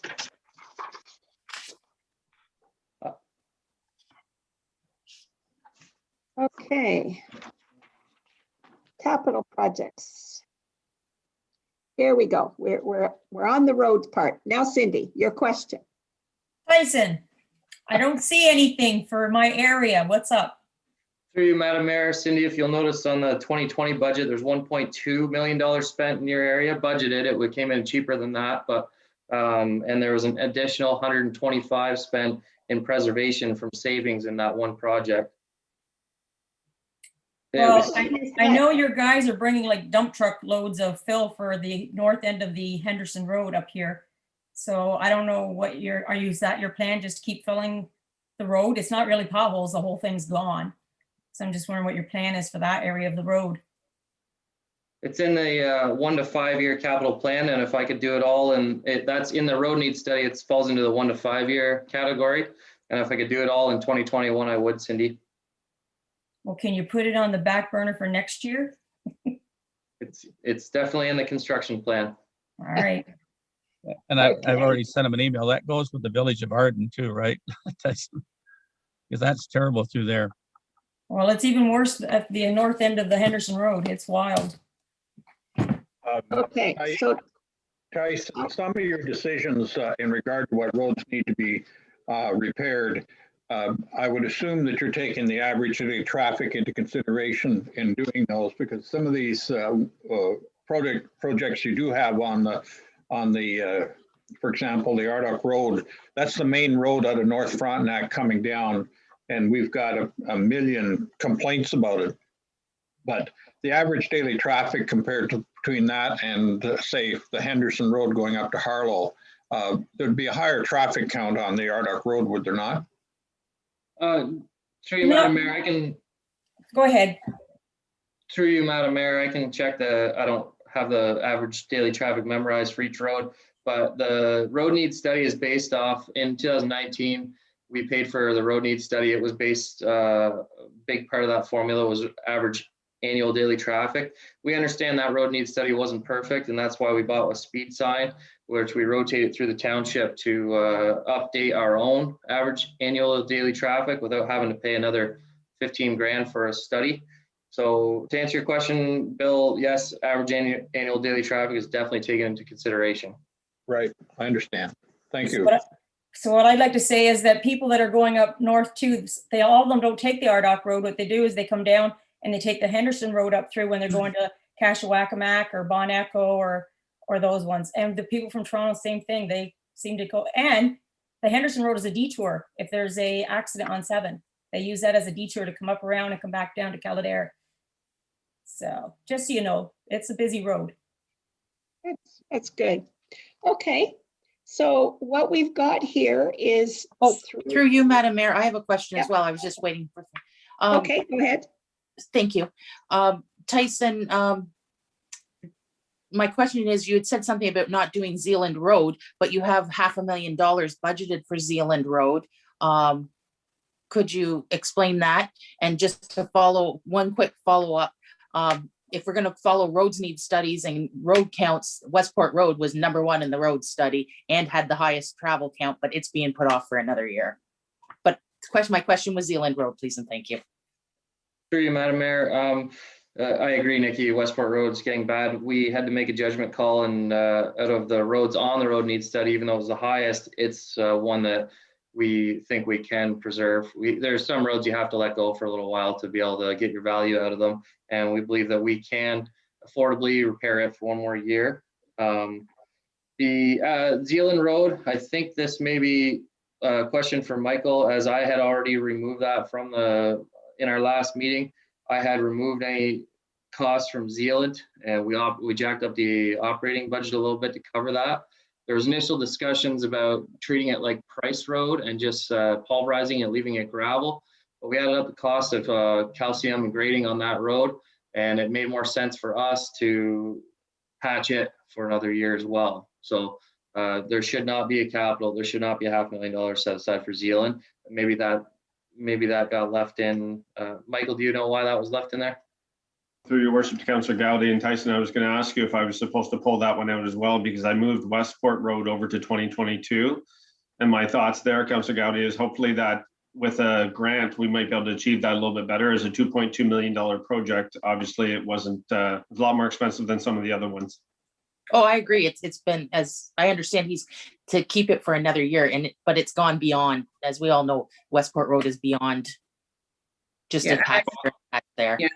And I think Michael Tyson's correct. I think we were just taking all of Zealand out at this point. He's going to do some other work with it. Something similar. And that's fine. I can move it over or put a certain dollar amount. I'll talk to Tyson after. Sure. And Tyson, I certainly noticed the potholes last year on the motorbikes on Westport Road. So yeah. There's a couple here, Michael, that we'll take a look at, like the single surface treatment. That was something that was, I think, maybe slipped in from last year. That was removed in our last meeting. There is the Hampton Road. I don't know if that should even show up here. The Hampton Road, Tryon Road, that was set aside for possibly joint work with the county at Hampton Crossing for the trail. That money's from a grant. That was done. Yeah. But that was done, wasn't it? So we received $50,000 from the county. This is the amount of money that's left. If we're not doing something with it, we need to give it back to them. So I've met with county representatives and did the preliminary planning for a project 38 in Hampton where the trail crosses. And they're interested, but they couldn't make it happen this year. They couldn't make that project happen this year, and they couldn't raise enough money on their end to go forward with it in this year. So we have to give that back? Well, it's $50,000 that came through the OCIF formula, and every year I have to report on it. And so if we're not using it, I honestly, selfishly don't want to do the report every year, just saying that we've never used the money. So I feel like if we're not using it for the project that was intended, yes, we need to give it back. So there may be something else that we could do in that area with that money. Or does it have to be specifically, what was it, hardtop? Well, it has to be for those roads. Okay, well, let's leave this section for you guys to go back in and tidy it up before our next budget meeting. And I just, ask a question with regards to the Sherbet Lake Village project. Like that, there's two line items there. Line item 70370, and if you go on down to 70370, there's another line item, same number. There's one that's got you're budgeting $427,000 this year, and we spent last year we spent what was $2.1 million. And if you go down to the other item, we got $663,000 last year, and then we didn't spend it. Those two seem to be, they should be together somehow. I don't understand it. So I'll answer that one through your worship to Councillor Dewey, sorry. We put it in two separate lines because this was a major grant. In order to weed through 10 billion pages of line items, we allocated it to the different parts because the underground infrastructure for Sharp Lake Village project did not get covered. So that's the difference between those two lines, or why they're separated, to make it easier for us in reporting the grant. So Also, Okay, Madam sorry. Mayor, also, there's still some money set aside. Michael, you can maybe speak to the how much.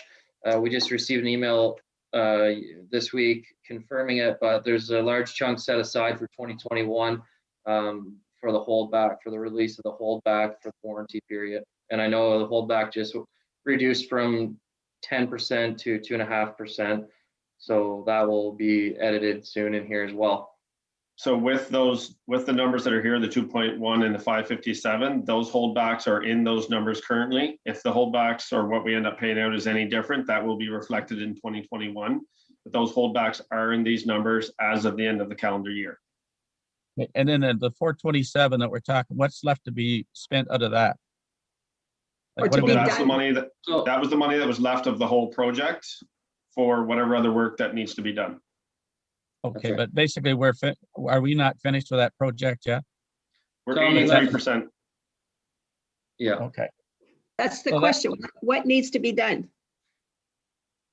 I'll speak to that, Michael. I just try to be careful the way I word this. The government funded us for this project, and we've got the majority of the work completed and still some money left over.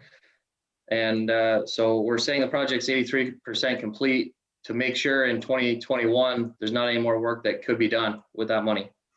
So we could end up with a bit of money from that 427,000 at the end of the day. That's If right. we do have any money left over, We gotta send it we back. can't use it for anything. Well, we won't get it. We won't get reimbursed. We won't get Like it's reimbursed. for that project only. That's right. So if we don't spend that 400 and something, then yeah, we don't get it. So, I mean, that's why I said to Tyson, it's probably a good idea to having some of that to know we get through this winter with some of the sidewalks, and there's certainly been water laying along That's on right. the Elizabeth Street that'd give him an opportunity to look at that a little closer, because maybe there'll have to be some repairs or things like that that we might be able to use that money from. And I was thinking more along the lines of completing more landscaping, streetscaping, stuff like that, that we have to, Michael and I will carefully see what can be covered by the grant, but there's a large chunk of money there that I don't really want to pass back right away. So I've scrolled down to the bottom of page 39 because this is the offsetting revenue. So even though it's up above in 427,000 expense, it's about 420 down here offsetting revenue. Yeah, because we had part of this not covered by the grant. So that's what I'm saying. That somehow or other, there might be some money at the end of the day that, because in that 427, obviously we had, according to this, we put in 663,000 not covered from the grant last year, right? Yeah, so Right. above I put the this- full, sorry, Go ahead. Tyson, go ahead. 557,000 actually. So through you, Madam Mayor, there is money left over from the Sharp Lake Village project not covered by the grant. And I have requested before that goes directly into reserves. I want to set aside some for what I requested last year. When I paid for the our portion of the downtown revitalization grant, I used that money, the money that I saved in the infrastructure project. And I've requested to do that again to pay for our portion if we get the implementation grant. So there's money set aside there for that I'm hopeful that we're going to use as well. Okay. All right. Thanks, Tyson. Thank you, Tom. Okay, any other questions on this page? So through you, Madam Mayor, then the number 3,63126 goes down to 284,856.6. If we're removing the Zealand Road, that's $500,000 out of there. So that'll bring it down to 284. Well, let's leave the guys to figure that one out because they maybe have already designated that for someplace else. Okay. Is that maybe possible, Michael and Tyson? Well, I would say that any money that we save just reduces the amount of the loan that we take out. Or That's we my first thought. Or we could do some other work on another road. Correct. That's correct. Mhm. Okay. Okay. I think something that, through you, Madam Mayor, something that I'm surprised wasn't touched on was, and the question was the 820,000 for the pavement preservation program. That's something that I requested last year as well that got slashed, and that is for trying to preserve some of our hardtop that's still in that range of it can be saved. So our thoughts on that were to try to do 1/5, get in a 5-year plan to try to do 1/5 of Road 38 with a scratch coat and micro surface similar to what was done in Verona, and another similar project on the Wagerville Road as well to try to preserve the hardtop that still is good. You know, years ago, we had that kind of a program and it saved us millions of dollars because it was a steady movement of covering these roads before they got like Zealand Road. I tried hard and I was able to spend 125 last year at the south end of Arden. And I thank council for not, for letting me continue forward with this year's pavement preservation program, because I really am trying to sell that to our council and to the community. I'd like you to bring back a report of the roads that you've worked on with this money. Absolutely. Okay, nobody's objecting to it, so it stays in for now. Yeah, we'll see. Yeah. Okay, let's move to page 39. Oh, quickly, Madam Mayor. Oh, go ahead. Sorry, the 100,000, Tyson, that you have budgeted for building upgrade, public works, building upgrades, garage upgrades. Again, you didn't use it last year. You do have a plan. You are gonna do something this year, or is that something that could be a scratch to alleviate maybe more pavement preservation? Through you, Madam Mayor, that's something that absolutely could be a scratch if we had to. We do have a plan for 2021. We've got quotes already for each garage to get an upgrade to the lunchroom, so our workers have a cleaner, safer area to eat lunch and use the washroom. But it isn't. We are functioning right now, and it is safe. So it's something that could be scratched if it had to. But if I recall correctly, it was council that was pushing this last year, and it just didn't happen. Yeah, I totally agree. I think it's very important for employee morale, and I would not like to see that pulled out. I feel very strongly that we need to do that. It's definitely a positive thing for the employee, and I really think we need to do it, Tyson. I agree, Tom. Through Madam Mayor, employee morale is up right now, especially with our road staff and waste management. So I agree with Tom. Good. Through your worship, the council, if it were to be scratched, it would have a 0 impact on the budget. It's coming out of reserves. Right. Okay. So as soon as we get through this budget, we'll do an RFP to get somebody in there to do them. For sure. Okay, page 39, unless there's more questions on 38. Okay, 39. Equipment.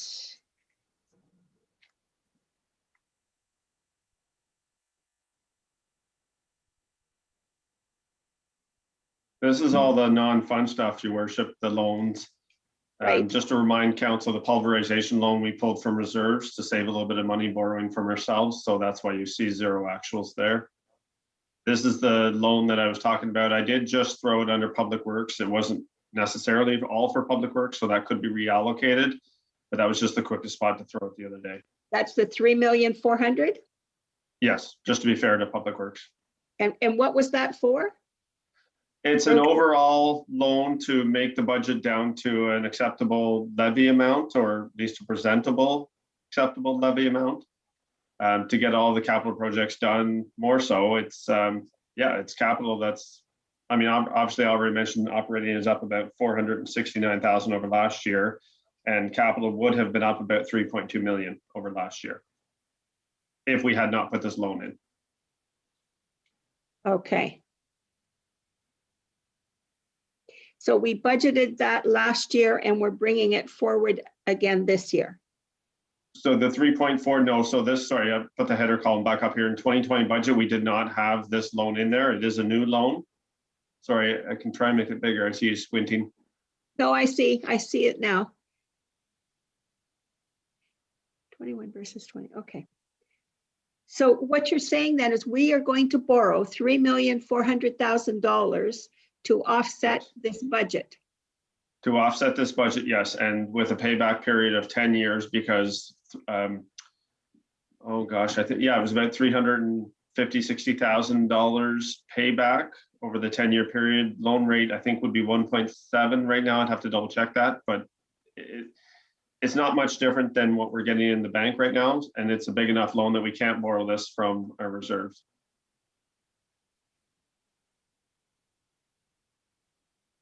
Michael, by borrowing from this, what kind of flexibility do we have left?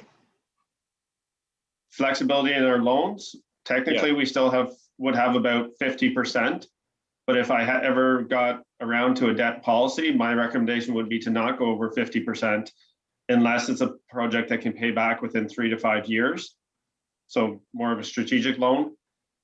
And our next loans come up, the influential ones end in 2023. So we would have 2022, 2023, where we would not pull out another loan. Ideally, we will have new assessment from construction. Obviously, the building department's increasing that for us, thank you. And we hopefully will have phase-in assessment to potentially rely on as well, but that's not guaranteed right now. So it puts us in a tighter spot. Again, I wouldn't borrow for the next 2 years at least, be in 2022 and 2023, and we could pull minimal from our reserves in 2022 and 2023. Right. So okay. Any other questions on page 39?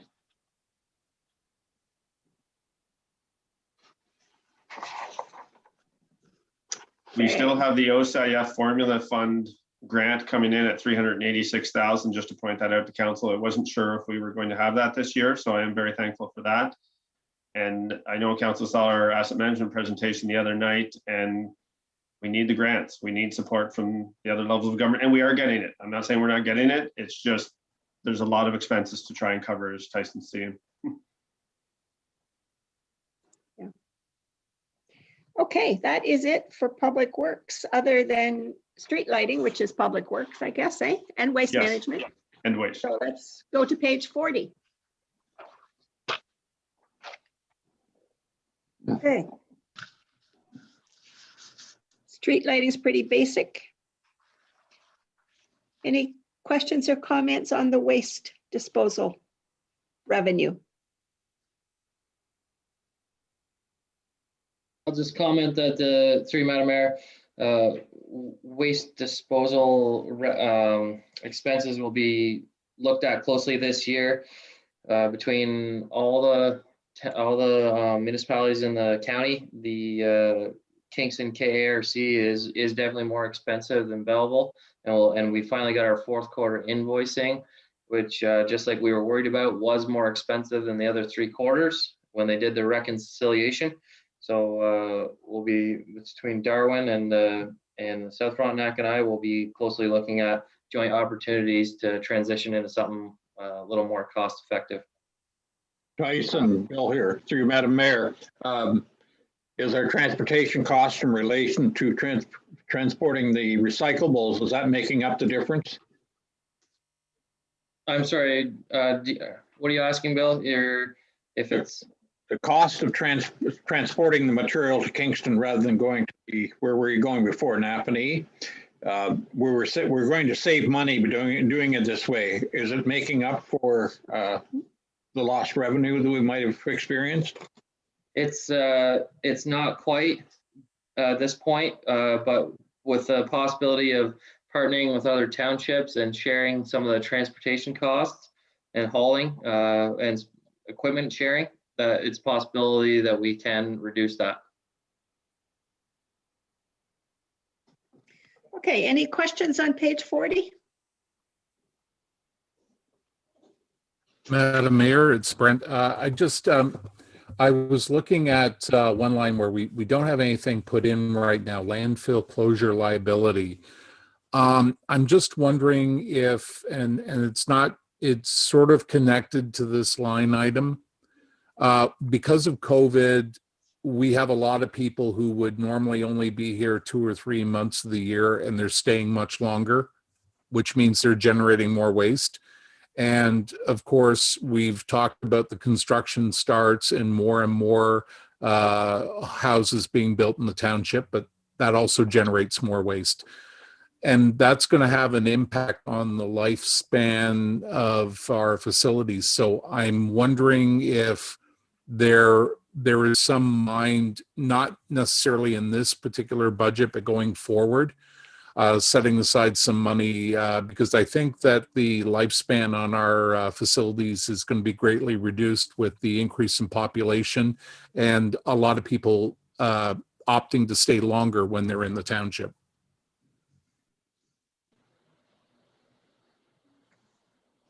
Through you, Madam Mayor. Go ahead, Michael. I'm just trying to look up the information as well, but through your worship to Councillor Cameron, we are putting money aside. We started about 3 or 4 years ago. There is an actual credit here on the expense line, and assuming my calculation was correct from the information that the KBM, I think it is, Tyson, gave to me, the liability is actually $7,600 less, because I think the one-way site was potentially going a few more years. But so I do a calculation every year based on the information that they give me, which would take into account usage and whatnot. And maybe Tyson can expand on that. But yes, we do also put money aside each year, and I'm just trying to find that. Well, maybe Tyson answers a little more detailed. Truck coming down. Sorry, did somebody else have a question too? I heard someone else. No, So we put in $120,000 into reserves each year right now for future landfill obligations, and we're at a balance of 360 at the end of 2020. Yeah. okay. That answer your question, Brent? Yeah, okay. Page 41. Sorry, yeah, it does answer my question. Thank you. Okay. Page 41. Looks pretty basic.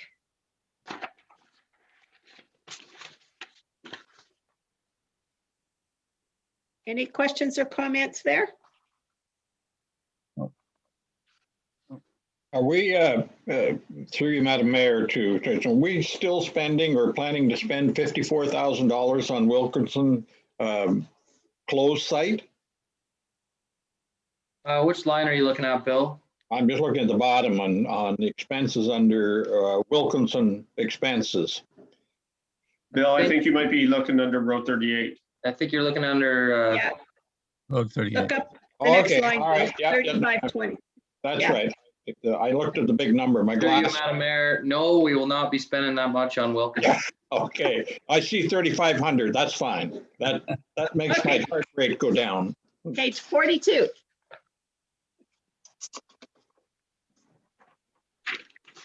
Again, pretty basic stuff for the waste disposal sites.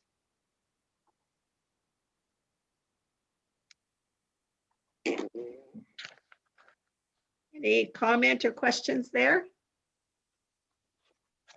Page 43. We got the total waste management expenses of 332,000. We budgeted 327 last year and we spent 324.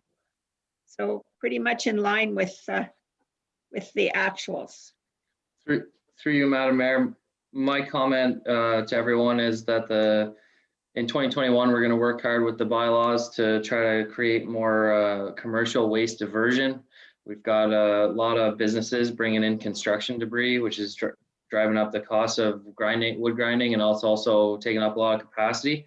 And our bylaws don't support us to divert that commercial waste and to keep the local businesses away. Even the local businesses all recycling in there. We're going to strive to try to divert that waste to get producers, to get companies to pick it up right at their businesses and haul it to bigger plants, bigger cities. So that's our goal for 2021. Good, good. Sorry, Madam Mayor, through you. Go ahead, Sherry.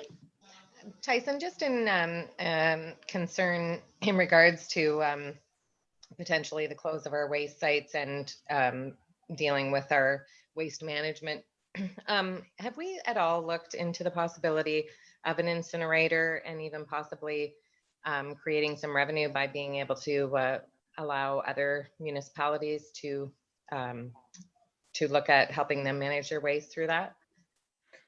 Through you, Madam Mayor, that hasn't been looked at. A lot of my waste and recycling focus this year was on the Blue Box Wind Up program.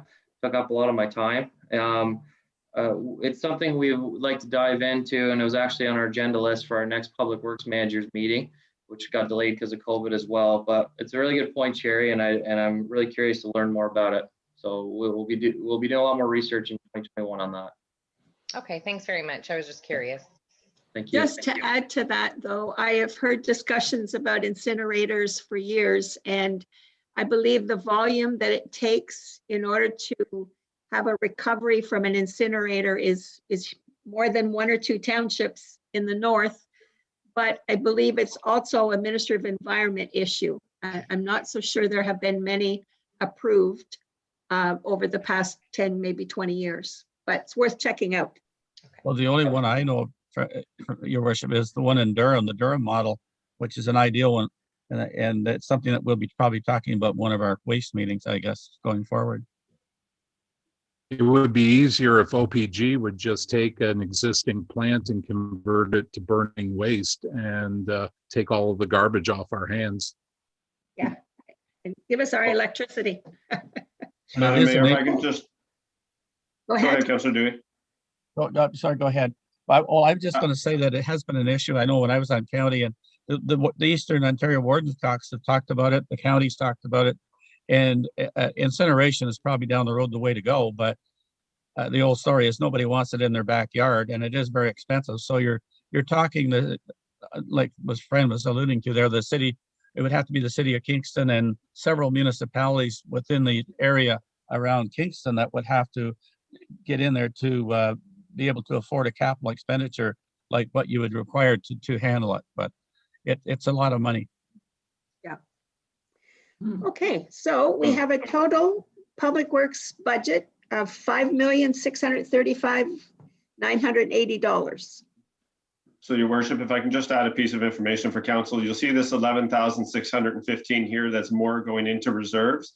What we did this year was we printed off the capital annual requirement from our citywide software, put it into the system, and then I made a reduction so that we're really essentially increasing the money that the software is saying we need to put aside in reserves by a quarter.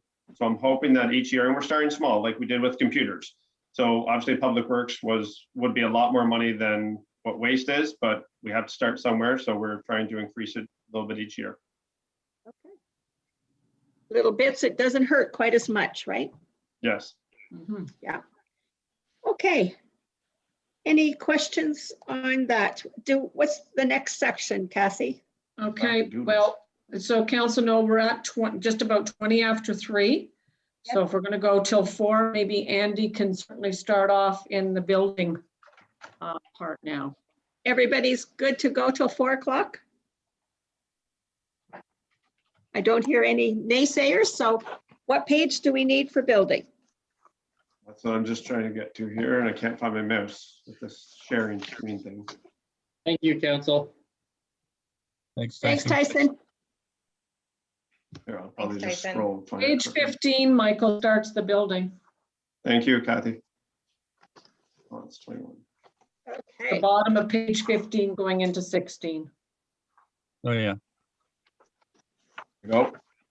Okay. Here we go. So building services. What we'll do is there anything, Michael, that you want to tell us about this, or Andy, before we start? Yes, I will. Okay. I will start since Andy's muted. So we did reallocate the salaries for 2021. You'll see that the salaries full-time is up quite a bit by 106,000. So previously we had about 33, 34 based on previous building inspector managers. Andy's finding his time is a lot more spent in the building than in planning and facilities. So we've reallocated it to be 80% in the building. So you'll see that impact on salaries and benefits as well. Okay.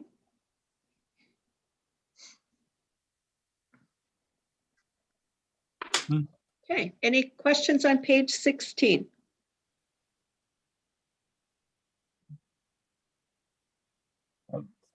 When Go ahead, Tom. It's just a point. I probably not it's not a question, but I noticed in building permits, Andy, We did very well last year, and and that's in a COVID year, but with the amount of building that I see starting and like up now, because it's starting to ease up a little bit, you're forecasting 150,000 revenue actually going down from what we did last year. Are you kind of forecasting that the building in our area, like the new starts and the rentals, are going to go down in 21? Through you, Madam Mayor, to Councillor Dewey. It's really hard to predict what will happen. We just, between Michael and I thought it'd be best to stay on the conservative side. Okay. And Okay. the other reason I would think that is when people obviously are seeing the cost of lumber and the cost is going to triple, they might think twice for another year or two. Yeah, good point. I mean, I know it's a hard thing. I just thought I'd ask the question. And Well, Michael likes to under budget on revenues. Exactly. I was going to say that we typically go lower on revenues. Yeah. Okay. Anything on the expenses? Okay, page 17.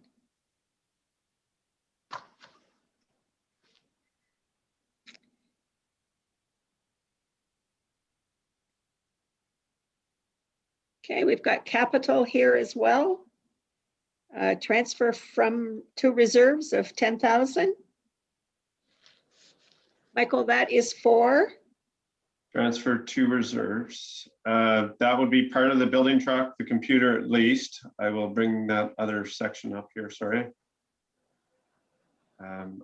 Yeah, let me just grab it here. Just take 1 second. We had budgeted 7 last year and spent 7. Yeah, and I think this is another one of the areas where I was trying to increase. So going through the citywide, yes. So we have 7,300 a year for the truck, and machinery and equipment in general is 3,600. So that the increase is related to the citywide software annual requirement, and then just trying to bite that whole bullet this year. Okay. All right, no questions. Page 18.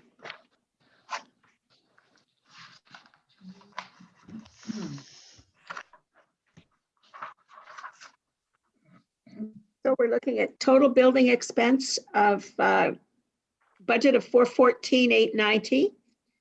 We budgeted 251,492 last year, and we spent 273,624. So it's an increase of 163,000. And that is because of? Salary. Salary and the new deputy building inspector position. Right. And then you're, but right, yeah, that's total billing, sorry, including facilities, ignore me.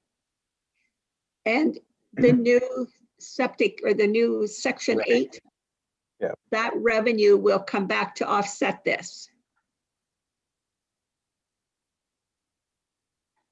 We don't see any revenue from part 8. Sorry, not part 8, septic. Yeah, with this part 8 at this point. Yes, Oh, we it have. is Are you talking about the reinspection program? No, Madam Mayor? the septic inspection program is supposed to be revenue neutral, is it not? Yes. So your worship, this is septic reinspection, the program that we started before, in my mind, separate from part 8, if I can say it that way. Okay, so this is separate. Yes, and it is, maybe I need to reword that better. I'll look at that with Andy, but let me bring that up. Yeah, I don't get this. Why? Michael, Yes. Brent, would it be possible in the future we just relabel the normal stuff part 8? If we put part 8 in brackets, that'll be short form. I think all of us will know what that is. Well, and my only question to myself right now is part 8 separate from the reinspection program? Do we want to track it separately? And if we do, then I'd have to set up a separate department like 0448 for part 8, let's say, and that would make it clearer. I think it has to be separated. Yeah, it has to be separated, Michael. Okay. So we'd have to have part 8 separate from the rest. But I guess my question then is where is the increase of 163,000? So again, going back up to buildings going to be a big part of that. By 95, oop, I really made that bigger. By 95,000, so that's the biggest part of that 160. The other part is the 30,000, maybe I've gone too far now, no. For the septic, so this 30,000 is, I know, Andy, I think what I've got is it's shared agreement with South Frontenac Township. That's what the 30,000 is for. Right or wrong, I'm not 100% sure at this moment, but that's at least what we were thinking of. Okay, did you show any revenue to offset that? No, based on, I think, discussions, Andy, like you just said right now, that there's no revenue that we're getting for the septic inspections. If it's the re-inspection program, there would be, before you can see here, we had 30 and 30. Yeah, there's no revenue, no expense for Part 8. The re-inspection program should be, it was canceled for 2021.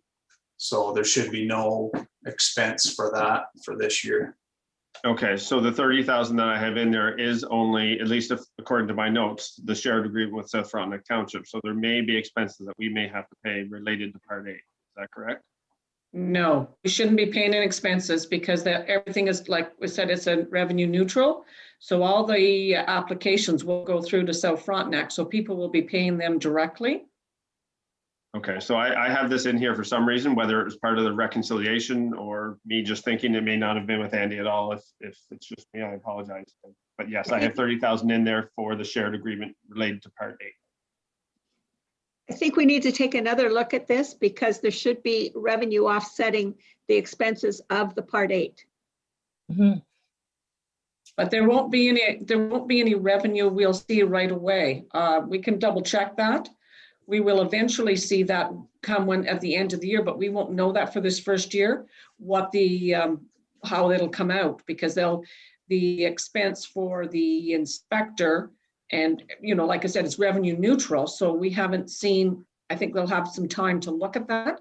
Maybe closer, I can I'll look and see what North Frontenac has done with theirs in regards to what kind of figures they put into theirs to maybe help with ours as well. Because when I hear revenue neutral, what comes to my head is here's the expense, here's the revenue, it should balance out. Yes, but that's going into South Frontenac, Fran, not into ours. Yeah, I don't think that should be in there, Michael. But we can look at that before the next budget meeting. Correct. Yes. Yeah, and you're right, because the expense is going to go into South Frontenac, and so is the revenue. So after all that, if there's money to come back, we will get some money, but no, not at this first. It's a revenue neutral, but not for our township. Well, there will be a reconciliation at the end of it. Yes. And maybe, I wonder if that's what I was thinking of, to put something in there just in case we ended up getting a bill at the end if the revenue wasn't enough to offset it. That's correct. Just trying to remember. Yeah. So if we don't have anything in here, I don't know, maybe we leave nothing, maybe we put 10. Okay, We'll figure it out, Council. Yeah, let's just leave that. And we can look into it a little further. Yeah, it seems high. Yeah, okay. I don't think there should be any expense in there, that 30,000. That's my thoughts, but I'll look at it. Okay. Okay. So, page 18. Any other questions or comments on that?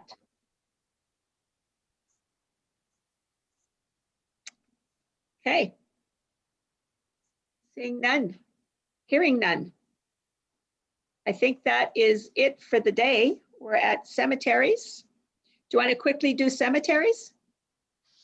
Sure. Shoot, sorry. I just have a question.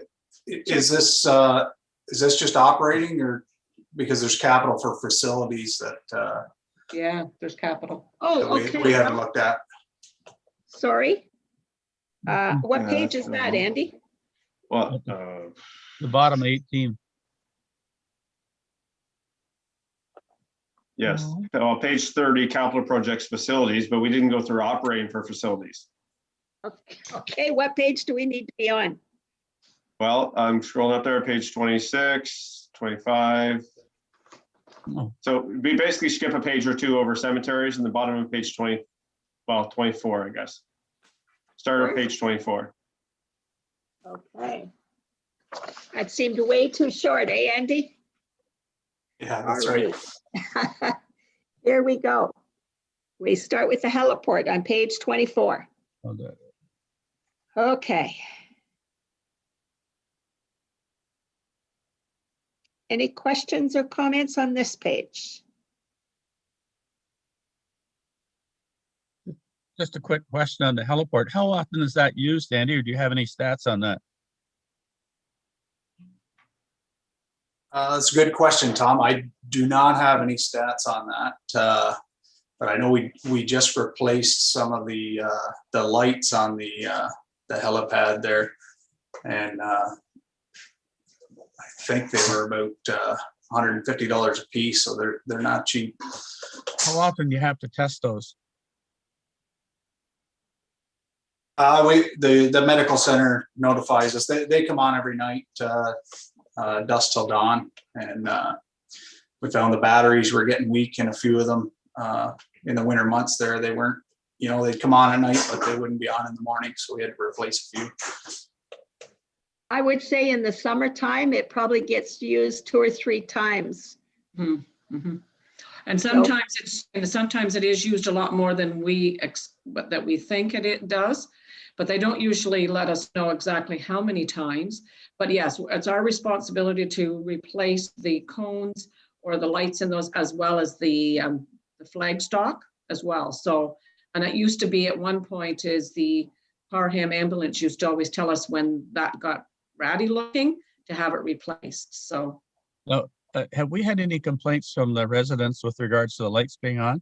Because No. I know at some heliports, like the helicopter pilot, they actually activate the lights when they're coming in for a landing.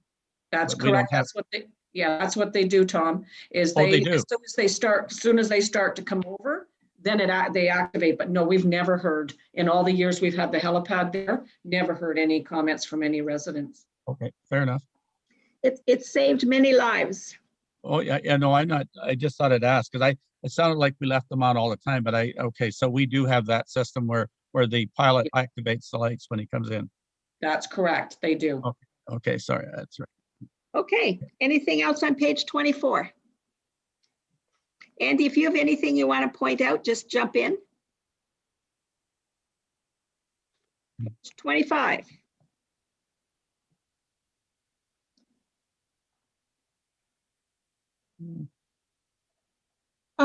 Through you, Madam Mayor, Yes. total Hinchinbrook facilities, we've got a budget of 47,450, but we only spent 33 last year. Andy, it doesn't really break down a large increase anywhere except for contracted services, which is the garbage pickup. Is that the big difference?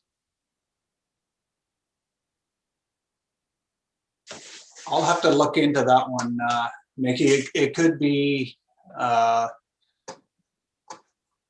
some projects that we had in the works that didn't get completed, but I'm not sure where that difference is.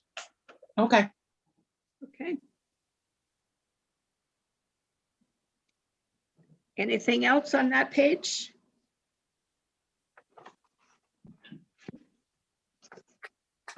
Page 26.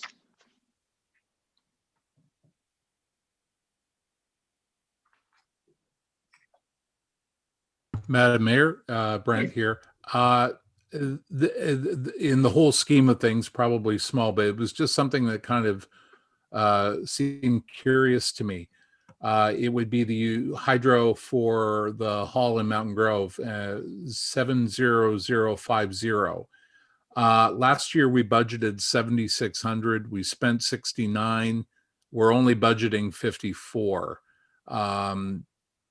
I'm just wondering, given the fact that maybe because we may be having some reopenings and we may be getting more and more use out of the halls than we did last year, should we be going lower?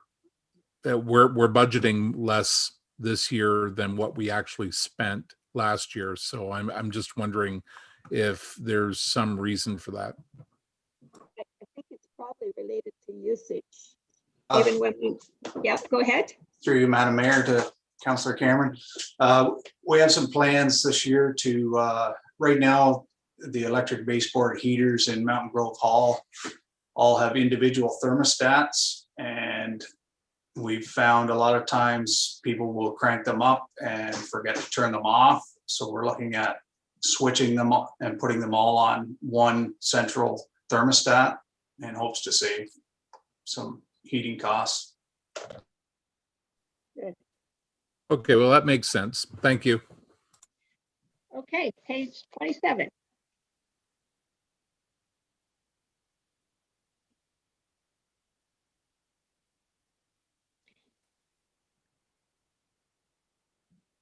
Through you, Madam Mayor.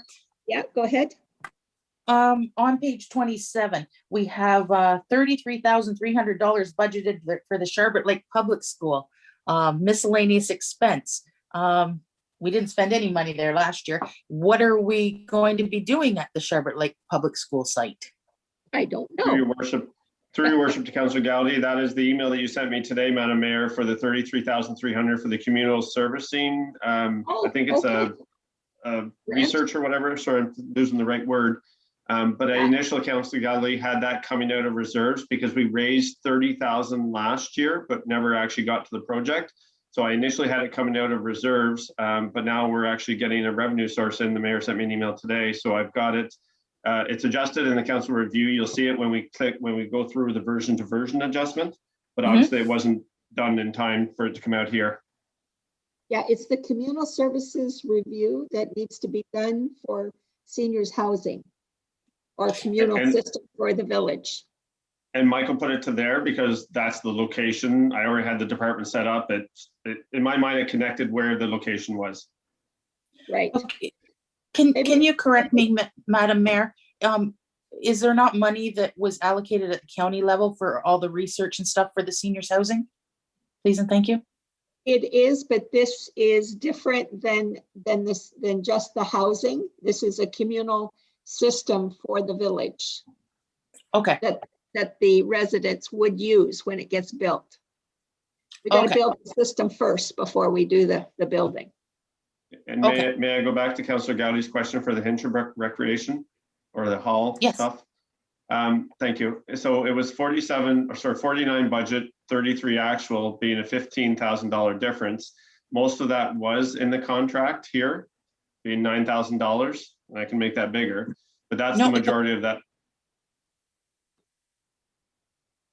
Michael, has the new cost of waste disposal been tallied into the facilities? Andy was putting that in today, I believe. So that 88,000 has been divided out against all of these properties? It should show over 3 years. It should show under Central Frontenac Rec General, I believe is the line. Contracted services. Yes, you're right.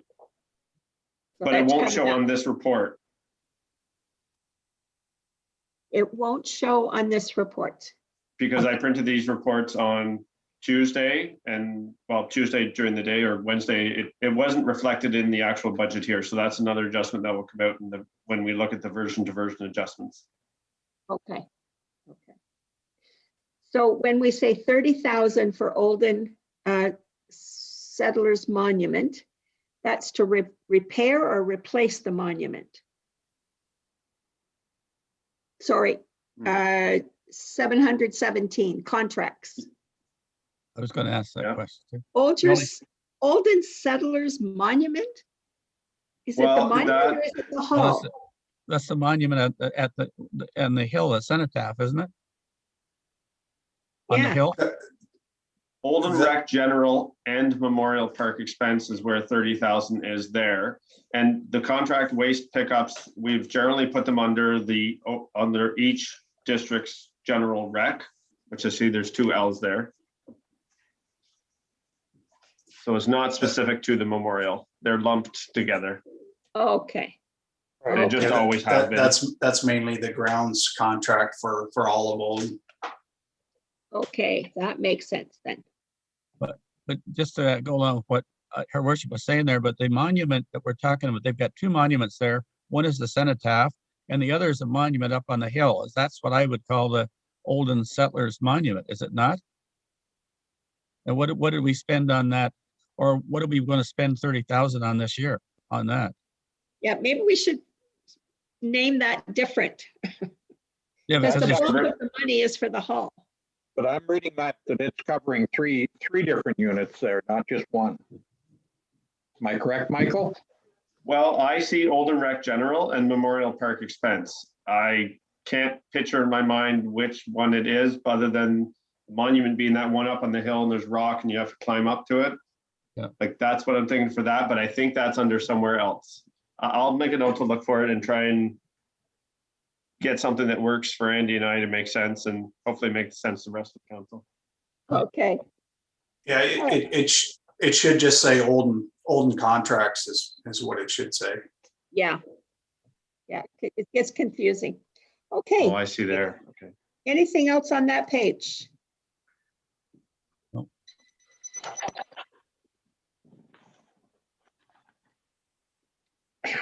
Page 28.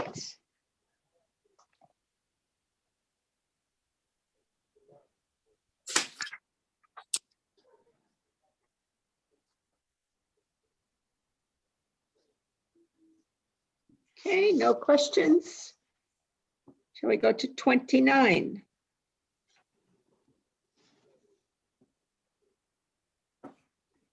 Swim program.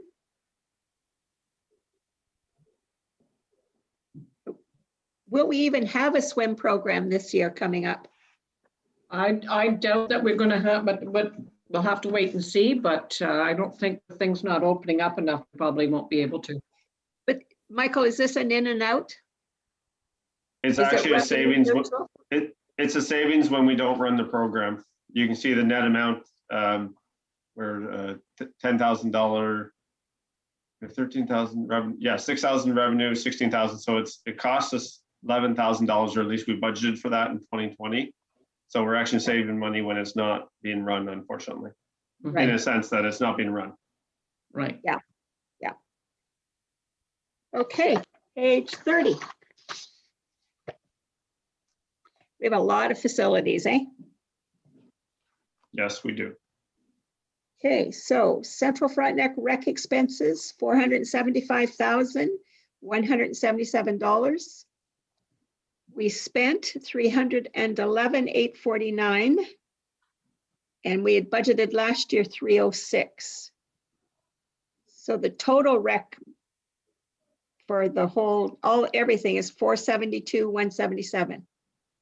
And just to point out, Madam Mayor, the North Frontenac Arena right now, we have budgeted for the major projects that they have going on until they hear if their grant was approved officially. Okay, so that could change, that 333?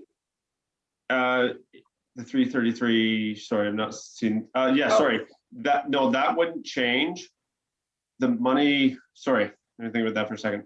Yes, that would change. Right now we have it offset coming from reserves because we put enough money aside.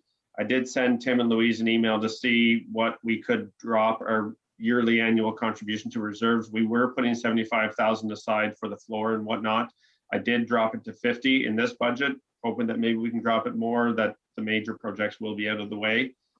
So yes, that 333 could drop and the revenue would be offsetting it. So it's really neutral. Okay. Can I add something there, Michael? The top of the page there is 35,000 for garbage pickup. You did get it in there. Good job. But where is the rest of it? But that's 1 year's worth then. So 88 was for 3 years. So that's 3 divided by 88. Correct. Yes, which does not match that exactly. 105, you go here 3 years. Okay. So it's not up that much then. No, I looked at that the other day, Michael, and I did not make any changes to it. That was already in there. Okay, I thought, sorry, Andy, I thought in our discussions today, I thought you had put it in there. So yes, I did have initially 15,000 and I put in, or one of us did anyways, increase re 2021 RFP 20,000. So that's, we could probably adjust that down. And that was probably me putting it in as an estimate based on a conversation that Andy and I might have had. So we could take it down to 29.5 unless you think there's any other miscellaneous things that may happen, Andy. There could be the odd extra pickup, so you should have a little buffer there. Although it's probably going to be a quiet year for events again. Not to be a naysayer, but in reality. Okay, capital projects. Let's look at those. It's 10 to 4, so we're almost through Andy's part. So 10,000 for Hinchinbrook Fairgrounds. And 70 Madam for Mayor. Rampant Library. Yes, go ahead. Madam Mayor, to Andy, the Rampant Hall and Library, are we planning on paying for that, or are we waiting for a grant on that one? Through you, Madam Mayor, it really does need to be replaced this year. It's getting pretty shaky. I'm putting in for the grant. One question I have when I was going through the questions in the grant, if we put in for over 100,000, it gets reviewed at the national level, where if we keep it under 100, it just gets reviewed at the local level. So I think it'd be best to apply for and keep it under 100,000 for both ramps, that being Soldiers Memorial Hall and Arden Hall. Great. Okay. Thank you. Madam Mayor, through you to Andy, I know we have 10,000 down for the Hinchinbrook Fairgrounds. I was wondering if you could maybe just provide a little more detail with regard to the 10,000, because I know that there's still a number of things that have to be done. There may be some work done on fencing and some brush clearing, but if you could maybe expand a little in terms of what the plan. Through you, Madam Mayor. Yeah, there was some more landscaping to be done there. It'd be nice to be able to cut the grass, around the old fire hall right up to the playground, was what I had in mind there.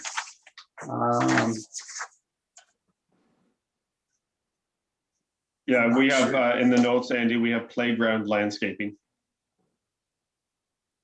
Okay, so that must be the majority of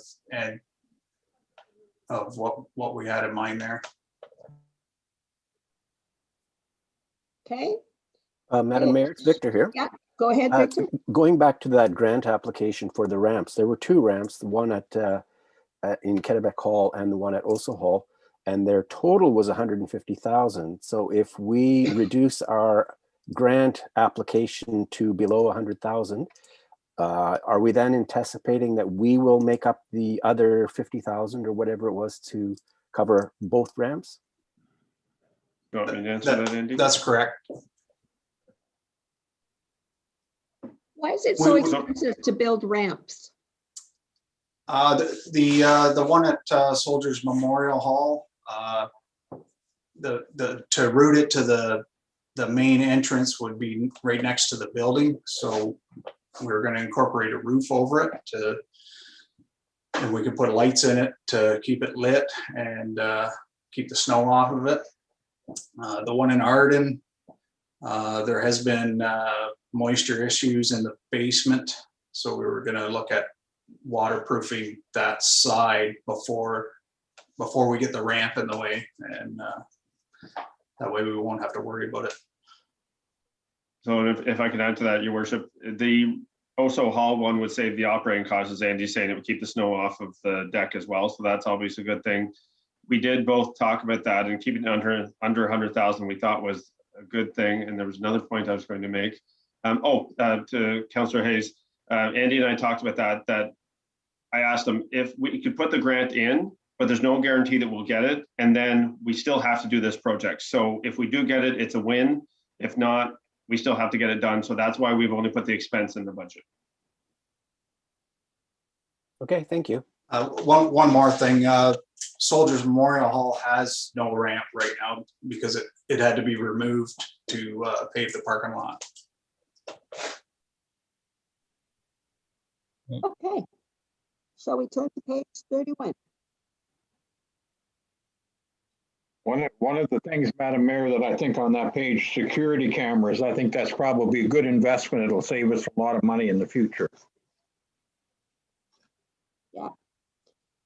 On page 31, 115,000 for Oso Hall. What are we doing with that money?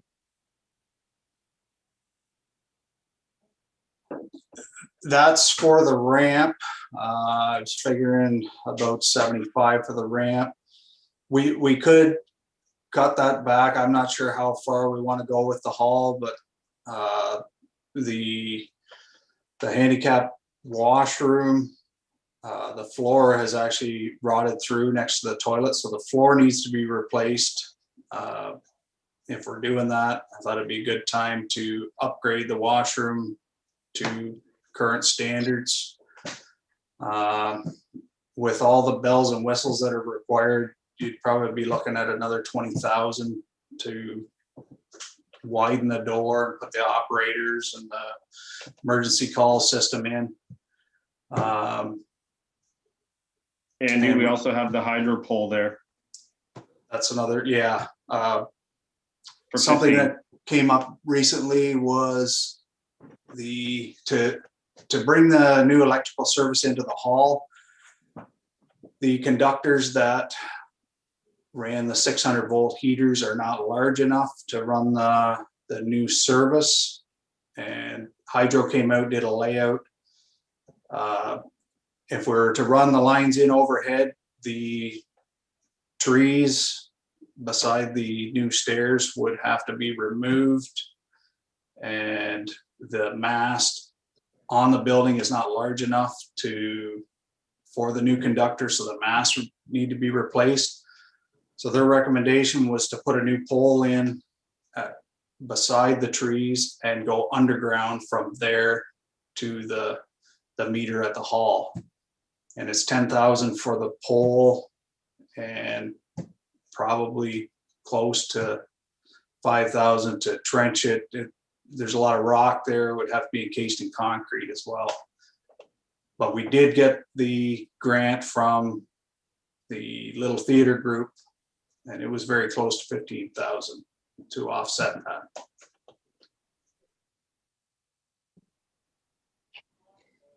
Okay.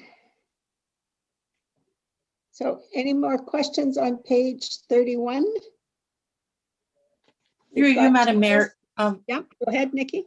Andy, have you heard anything about the grant you applied for the assessment on the buildings? Michael could answer that. Oh, okay. Through your worship to Councillor Gowdy, we haven't received an update in a while, and I think before we were 150 of 230 something, and they were doing 20 a month or 20 every 2 weeks. I forget exactly, but I can send them an email and double check on that. But I have not had an update recently. What we've done is we were actually, I realized looking through reserves, we had about 70,000 in there. So we have 65,000 in here to cover off what we think it might happen. And just in talks the other day, we might end up doing a joint RFP, which may help bring those costs down as well. Just say it that way for now. Okay, thank you. Okay. So we got anything else on that page? Okay, so we are at a total of 1,006,654. We spent 640 and we budgeted 70708 last year. So it's up almost 300,000 for facilities.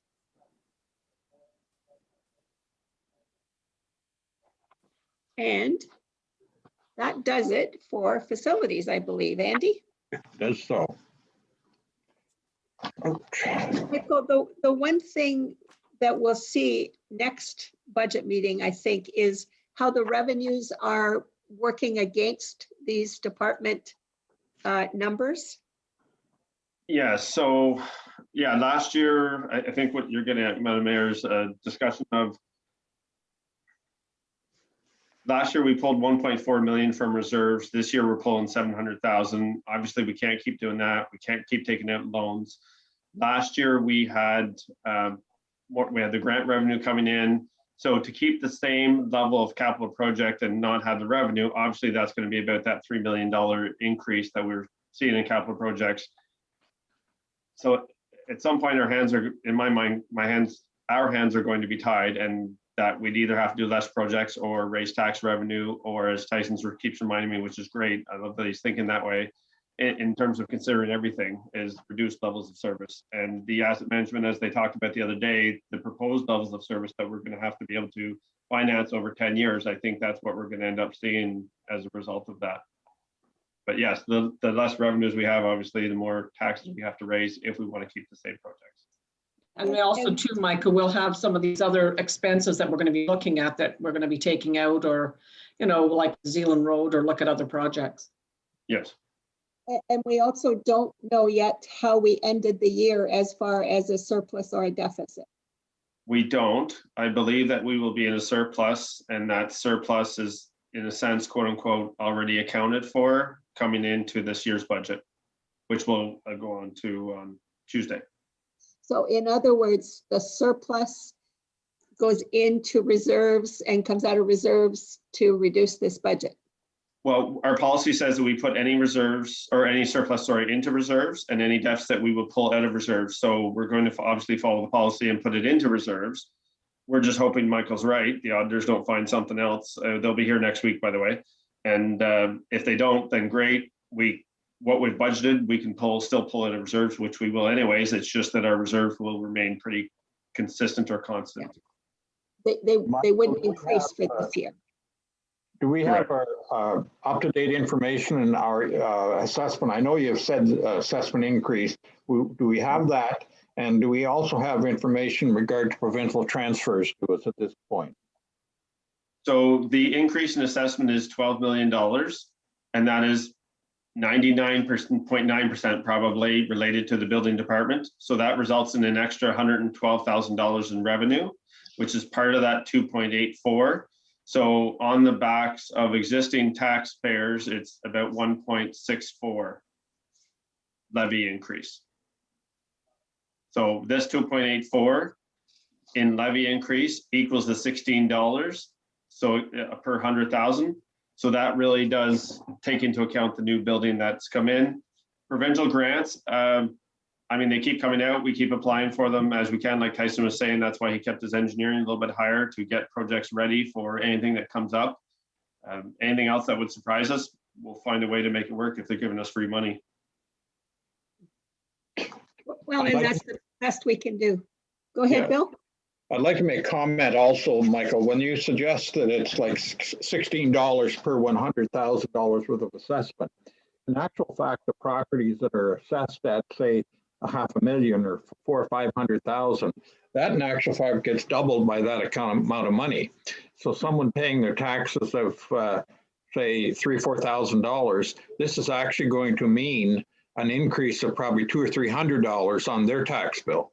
So we basically, I know you understand that, but it's something that we have to keep in mind also. So, so it's 300. And it's the same as anybody that's at 200,000 would be paying $32. More. Yeah. That's 33, and then 300,000 would be 49. And it still works out to $5, $6, let's say max sort of a month. And the gas tank changes. I hate keeping barking on the same example, but the gas changes $3, $5. Right. And it changes daily sometimes. Okay, what I'd like to suggest is that folks, after today's meeting, look at the numbers again, write down any questions that you might have or any ideas that you might have. We are meeting again, what, Tuesday next week? Yes, Tuesday at 1 o'clock. And we'll start the meeting by answering any or asking any of those questions from this session. And Michael will have made adjustments. So we'll look at those adjustments and then we'll move forward with the other departments. Does that make sense? Yes. Yes, it Sounds good. does. Sounds good. Okay. Bill, did you have a question? No, I was thumbs up to that. Oh, okay. All right. Well, let's have a motion to adjourn. So moved. And okay, moved by Tom and seconded by Bill. Second. That we adjourn this meeting to meet again March 2nd. Second. Second. March 2nd. March. 2nd. All those in favor? Motion's carried. I hear it's coming in like a lion on March 2nd. That's Or okay. was That it a means the lamb? motorbike came out. Hopefully, because we've got March the first, Fran, so maybe it'll be like a lamb. There you go. Okay, it's 4 o'clock. So All right. Good Goodbye, timing. everybody. Thank you, council. Have a Have a good good weekend, night. everybody. Have a good weekend. Have a good weekend. Have a good Take care, weekend. everybody.